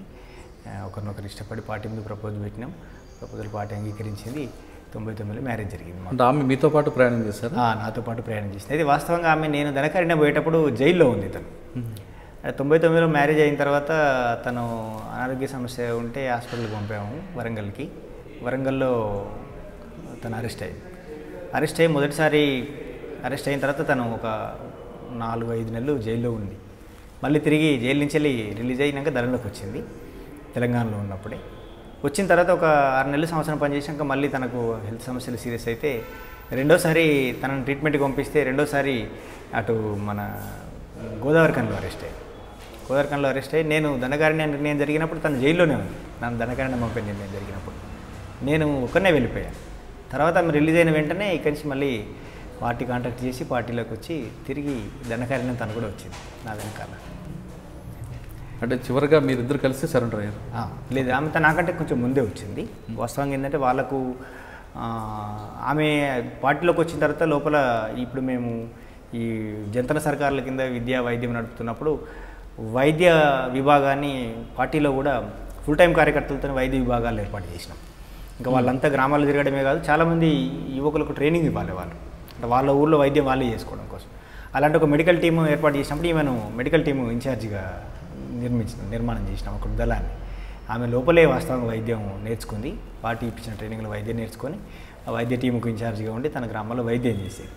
ఈ క్రమంలో నేను మహారాష్ట్రకి బదిలీ అయినప్పుడు మహారాష్ట్ర నాతో పాటే వచ్చింది. ఒక వైద్యం చేయడం కోసం కొన్ని గ్రామాలు తిరిగి వైద్యం చేస్తున్నప్పుడు, ప్రజలకు వైద్యం చేస్తున్నప్పుడు ఒక ఊరిలో వీళ్ళ మీద విషప్రయోగం జరిగింది. వీళ్ళు ఒక 20 మంది దాకా వెళ్ళి ఆ ఊరు మొత్తానికి ప్రజలందరికీ పిలిచి చిన్న పెద్ద అందరికీ వైద్యం చేశారు. వైద్యం పూర్తయ్యేసరికి 12 గంట అయింది. ఊర్లోంచి భోజనం వచ్చింది. ఊర్లో మామూలుగా కార్యకర్తలు ఊర్లోనే వంట చేసి తీసుకొచ్చారు. ఈ వంట చేస్తున్నప్పుడు ఆ ఊర్లో పోలీసులకు సహకరించే ఒక వ్యక్తి ఒక పౌడర్ని వీళ్ళు వండిన ఆ ఊర్లో వండుతున్న కూరలో కలిపాడు. వీళ్ళంతా బాగా ఆకలితో ఉన్నారు, పొద్దున ఎప్పుడో వచ్చిన ఆకలితో ఉన్నారు. అందరు తిన్నారు, 20 మంది తిన్నారు. ఒక సెంట్రీలో ఉన్న వాళ్ళు తప్ప మిగతా అందరూ తిన్నారు. తిన్న వెంటనే వీళ్ళకు అందరికీ మోషన్స్ వామిటింగ్స్ అందరూ 20 మంది అక్కడికి కుప్పకూలిపోయారు. ప్రజలందరూ చూస్తున్నారు. కొద్దిమంది ఊరంతా వెళ్ళిపోయారు, ఒక 2-3 మాత్రమే ఉన్నారు. ఈ విషయము ఇట్లా జరుగుతుందంటే ఒకరికిద్దరికి జరగడం వేరు, ఇంతమందికి జరిగిందంటే ఏదో జరిగి ఉంటుందని వాళ్ళు ఆ పక్క విలేజ్ వారికి తెలియజేశారు. వాళ్ళంతా వచ్చే లోపల మేము అక్కడ దగ్గరలో అందుబాటులోనే వేరే దగ్గర ఒక పెద్ద క్యాంపు జరుగుతున్నది మాకు, అప్పుడు జిల్లా కాన్ఫరెన్స్ ఏదో జరుగుతున్నది. ఆ క్యాంప్ దగ్గర ఉన్న మాకు ఇన్ఫర్మేషన్ వచ్చింది, ఇట్లా జరిగింది మన వాళ్ళందరికీ. వెంటనే మేము క్యాంప్ కాల్ చేసి ఆ మంది అంతా వచ్చి వీళ్ళందరినీ తీసుకొని బయటికి తీసుకెళ్ళి ట్రీట్మెంట్ చేసాం. ట్రీట్మెంట్ అంటే ఒక 3 నెలలు కంటిన్యూగా ట్రీట్మెంట్ చేయాల్సి వచ్చింది వీళ్ళకి. దాంట్లో నుంచి 20 మందిలో ఒక 12-13 మంది మళ్ళీ కోలుకున్నారు. ఒక 8 మందిని మనం ట్రీట్మెంట్ చేయలేకపోయాం. అంటే చాలా విచిత్రమైన ప్రవర్తన వచ్చేసింది వాళ్ళకి. వాస్తవంగా ఏంటంటే అది ఒకవేళ జరిగితే, ఆ ప్రయోగం జరిగితే ఆ తర్వాత పోలీస్ అటాక్ జరిగి వీళ్ళు చనిపోయే వాళ్ళేమో. కానీ ప్రజల సహకారంతో వీళ్ళందరినీ తీసుకెళ్ళి దూరంగా ట్రీట్మెంట్ చేసాం. ఇంకా అప్పుడు కొంతమంది ట్రీట్మెంట్ మనం చేయలేము, వీళ్ళని కాపాడుకోలేము అనుకున్న వాళ్ళని ట్రీట్మెంట్ కోసమని బయట పంపించడం అంటే ఇంకా బయట వచ్చి ట్రీట్మెంట్ చేసుకుంటూ ఉండడం కష్టం కదా, బయటకు వెళ్ళి సరెండర్ అయ్యి చేయించుకోవాల్సిందనే ఉద్దేశంతోనే పంపించాం. అట్లా తను 2013లోనే బయటకు వచ్చింది, నేను 15 చివరిలో వచ్చాను. మీకు లాస్ట్గా 2 క్వశ్చన్స్ అడుగుతాను. ఒకటి, మీ గురువు తక్కెడపల్లి వాసుదేవరావు అలియాస్ ఆషన్న శేషన్ గారికి మీరు కాజీపేట విడిచిపెట్టిన తర్వాత ఎప్పుడైనా కలిసారా? నెంబర్ 1. నెంబర్ 2, మీరు ఉద్యమంలోకి వెళ్ళడానికి అప్పుడున్న పరిస్థితులు, పోలీసు నిర్బంధాలు, దాంతో వెళ్ళారు. ఇప్పుడు అలాంటి పరిస్థితి కనిపించట్లేదు ఎక్కడ కూడా, తెలంగాణ రాష్ట్రం కానీ ఆంధ్రప్రదేశ్లో కానీ ప్రశాంత ప్రభుత్వ పథకాల కింద వరకు వెళ్తున్నాయి. అలాంటి పరిస్థితులు సమస్య కాకపోయినా ఇప్పుడు కొన్ని వేరే రకమైన సమస్యలు ఎదురవుతున్నాయి గ్రామాల్లో కానీ అక్కడ. అటువంటి సమస్యలు ఎదుర్కోవడానికి ఖచ్చితంగా అడవులకు వెళ్లాల్సిన అవసరం ఉందంటారా? లేదు ఇక్కడ చాలా వేదికలు కనిపిస్తున్నాయి, ఇక్కడ ప్రజాస్వామ్యబద్ధంగా పోటీ చేయడానికి కానీ ప్రజాస్వామ్యంలో చాలా వేదికలు ఉన్నాయి, ఆ వేదికలు ఎంచుకోవాలంటారా? మొదట మీరు అడిగిన ప్రశ్నకి ఆషన్న కలిశాడండి. ఇక్కడి నుంచి పోయిన తర్వాత కూడా ధనకారణ్యంలో మేము ఒకటే కమిటీలో, రాష్ట్ర కమిటీలో సభ్యులుగా ఒకే కమిటీలో కూడా కలిసి పనిచేసాము. అంతకుముందు కూడా తెలంగాణలో ఉన్నప్పుడు ఇంకా కలిసే పనిచేసాము. ఇంకా తర్వాత ఇప్పుడు పరిస్థితులు అంటే సరే. ఆషన్న గారు మీరు కలిసానంటున్నారు. అప్పట్లో చంద్రబాబు నాయుడు గారి మీద అటాక్ జరిగింది అలిపిరిలో, దానికి వ్యూహకర్త ఆషన్న గారు అని అంటారు. అది అయిన తర్వాత కలిసారా? కలిసక ముందు జరిగింది? అది అయిన తర్వాత కలిసారు. ఏమంటారండి దాని మీద ఆయన? అది అంటే వాళ్ళు వేసుకున్న ప్లాన్ ప్రకారము నిజంగా అది జరగాల్సిన పరిస్థితి, కానీ దానిలో అంటే టెక్నికల్గా వాళ్ళు వాడినటువంటి ఏదైతే కమ్యూనికేషన్స్లో మిస్టేక్స్ జరిగింది అనేది వాళ్ళు రివ్యూ చేసుకున్నారు. అప్పుడు అది అంటే ఆపరేషన్కి ఆయన బయటకు వచ్చే చేశారా? ఇంకా అది ఎక్కడి నుంచి చేశారనేది మనకు అంత డీటెయిల్గా ఏం చెప్పారండి వాస్తవంగా. ఎందుకంటే అది దానికి సంబంధించిన కమిటీ బాధ్యులు ఎవరైనా ఉన్నారో అప్పుడు వేరే స్టేట్ కమిటీ కదా, అది ఆంధ్రప్రదేశ్ రాష్ట్ర కమిటీ కాబట్టి మనకేం తెలియదు వాస్తవం. కానీ అదే ఆషన్న గారు తర్వాత కొంతకాలంకి అంటే అలిపిరి ఘటన జరిగిన తర్వాత పంజాగుట్లో షాన్బాగ్ హోటల్కి వచ్చారని అప్పట్లో ఒక పేపర్లో వార్త వచ్చింది, అది వాస్తవం అంటారు? తెలియదండి, మనకేం తెలియదు అది వాస్తవంగా. తను బయట ఉన్నంత కాలంలో మరి ఎక్కడ తన ఆపరేషన్ అంతా జరిగింది అనేది అదంతా సీక్రెట్గా ఉంటుంది. కేంద్ర కమిటీ ప్రత్యక్షంగా నడిపింది కాబట్టి అది వేరే స్టేట్ కమిటీకి తెలిసే అవకాశం. అంటే అలిపిరి ఘటన తర్వాత మీతో చర్చలో వచ్చింది ఇష్యూ? అంటే ఇంకా మొత్తం పార్టీకి కూడా ఒక రివ్యూ వచ్చింది కదా, అంత పెద్ద యాక్షన్ దేశం ఎక్కడ సమీక్ష ఎలా మిస్టేక్ జరిగిందని, ఎలా మిస్టేక్ జరిగింది అనేటువంటిది దేశవ్యాప్తంగానే అన్ని శాఖలకు కూడా సమీక్షను పంపారు అది ఎందుకు జరిగిందని. సరే, రెండో క్వశ్చన్కి ఆన్సర్ చెప్పండి. వాస్తవంగా ముందుగా అసలు ఇవాళ ఉన్న పరిస్థితులలో తెలంగాణలో అయినా దేశవ్యాప్తంగా అయినా వ్యవస్థలో చాలా సమస్యలు ఇంకా ఇప్పటికీ కనిపిస్తున్నాయి. నేను ఉద్యమం వదులుకొని వచ్చిన తర్వాత, వైదొలిగిన తర్వాత నాకు కనిపిస్తున్న పరిస్థితి, ప్రత్యక్షంగా కూడా నేను ప్రజల మధ్య ఉండి కనిపిస్తున్నటువంటి సమస్యల్ని చూసినప్పుడు వ్యవస్థలో చాలా లోపాలు ఇప్పటికి కూడా ఉన్నాయి.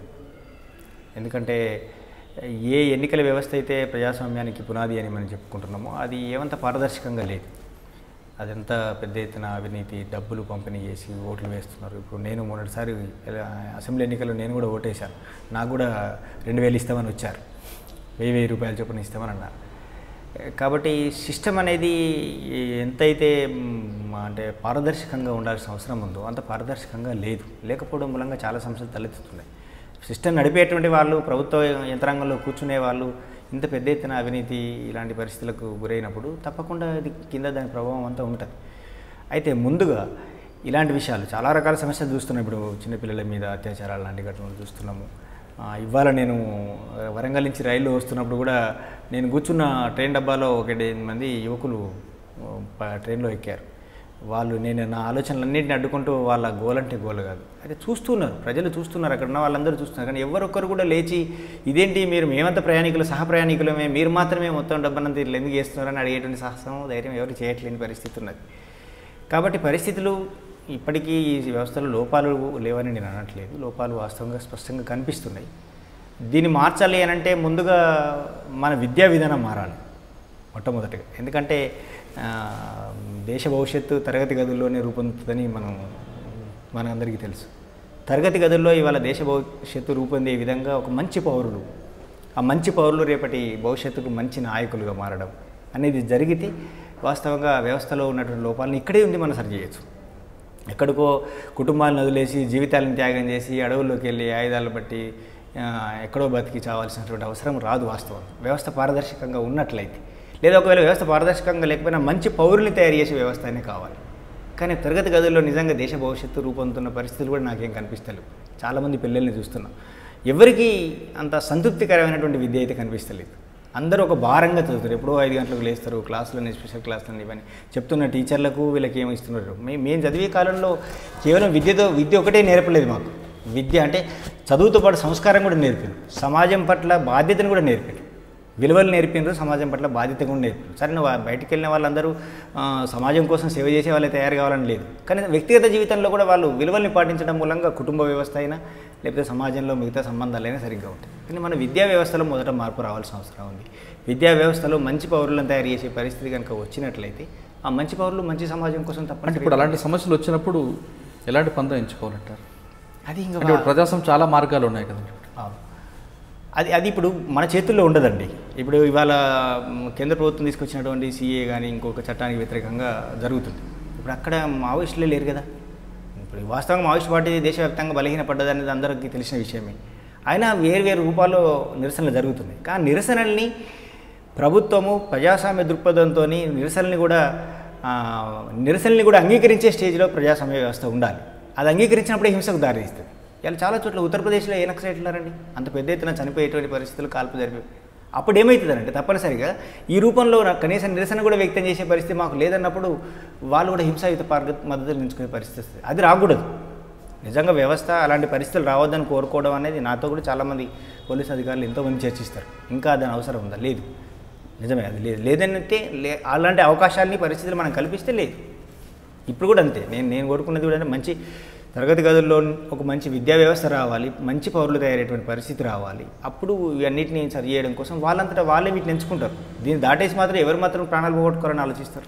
కరెక్ట్. ప్రాణాలు పోగొట్టుకొని మాత్రమే చేయాలని ఎందుకు అనుకుంటారు? వ్యవస్థ మంచిగా నడిస్తే 70 సంవత్సరాలు పైగా అయిపోయింది ఆ స్వతంత్రం వచ్చి. ఇవాళ ఆదివాసీ ప్రాంతాల్లో ఇప్పటికీ కనీస సౌకర్యాలు లేని పరిస్థితులు ఎన్నో ప్రాంతాల్లో ఉన్నాయి మన దేశంలో.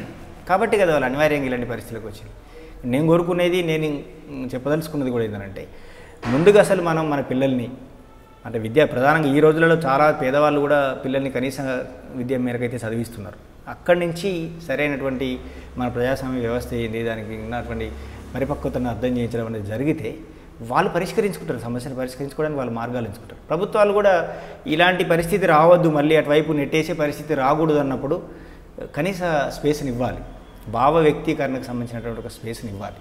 భావ వ్యక్తీకరణకు సంబంధించిన స్పేస్ ఇవ్వడం అనేది మన రాజ్యాంగంలోనే రాసి ఉంది. అది మన రాజ్యాంగ హక్కుల్లోనే ఉంది. అది నువ్వు భావ వ్యక్తీకరణకు సంబంధించినటువంటిది ఉంది. అయితే భావ వ్యక్తీకరణ అడ్డుకునే ప్రయత్నం చేసినప్పుడు లేదా అడ్డుకోవడం కూడా వేరు. అంతకంటే తీవ్రంగా దాన్ని అణచివేయాలని ప్రయత్నం చేస్తేనే ఇవి ఇంకొక వేరు రూపాలు దాల్చే పరిస్థితి వస్తుంది. ఇన్స్టాంట్ న్యాయం కోసం ఆలోచించే పరిస్థితి అట్నుంచి వస్తూ ఉంటుంది. ఇక్కడ ఇంకొక క్వశ్చన్ ఉంది. మీరు ఇంత ఒక మాట చెప్పారు, దేశంలో మావోయిస్టు పార్టీకి అంతగా పెద్దగా ప్రాబల్యం లేదు అన్నది మీరు అంటున్నారు. అటువంటప్పుడు ఇప్పటికీ అజ్ఞాతులు ఉన్న గాజర్ల రవి గారికి మీరు బయటికి రమ్మంటారా, అక్కడే ఉండమంటారా? అది ఆయన ఇష్టం అండి. ఇప్పుడు ఎవరము ఒకరి నుంచి ఒకరు నువ్వు రా పార్టీలో కానీ మేము తీసుకెళ్ళలేదు. రిటర్న్ వచ్చేటప్పుడు కూడా నేను అసలు ఆయన కనీసం చెప్పని కూడా చెప్పుకుండా వచ్చాను. ఆయన నా సొంత అన్నయ్య అయినప్పటికీ చాలా విషయాలు, ఉద్యమ విషయాలు కూడా మేము ఎన్నోసార్లు పంచుకున్నప్పటికీ ఈ విషయంలో వ్యక్తిగతంగా నేను తీసుకున్న నిర్ణయమే. ఆయన చెప్పకుండానే వచ్చిన నేను. అది ఆయనకు సంబంధించిన విషయం. అంటే ఉద్యమం అవసరం అక్కడ ఉంది లేదు, లేదా ఇవాళ ఈ పద్ధతిలో పోరాడాల్సిన అవసరం లేదు, ఇంకో పద్ధతిలో పోరాడాలని అనుకుంటే ఆయన తీసుకునే నిర్ణయం దానికి సంబంధించింది. దానికి నేను వాస్తవంగా నా వ్యక్తిగత నిర్ణయం నేను తీసుకున్నా.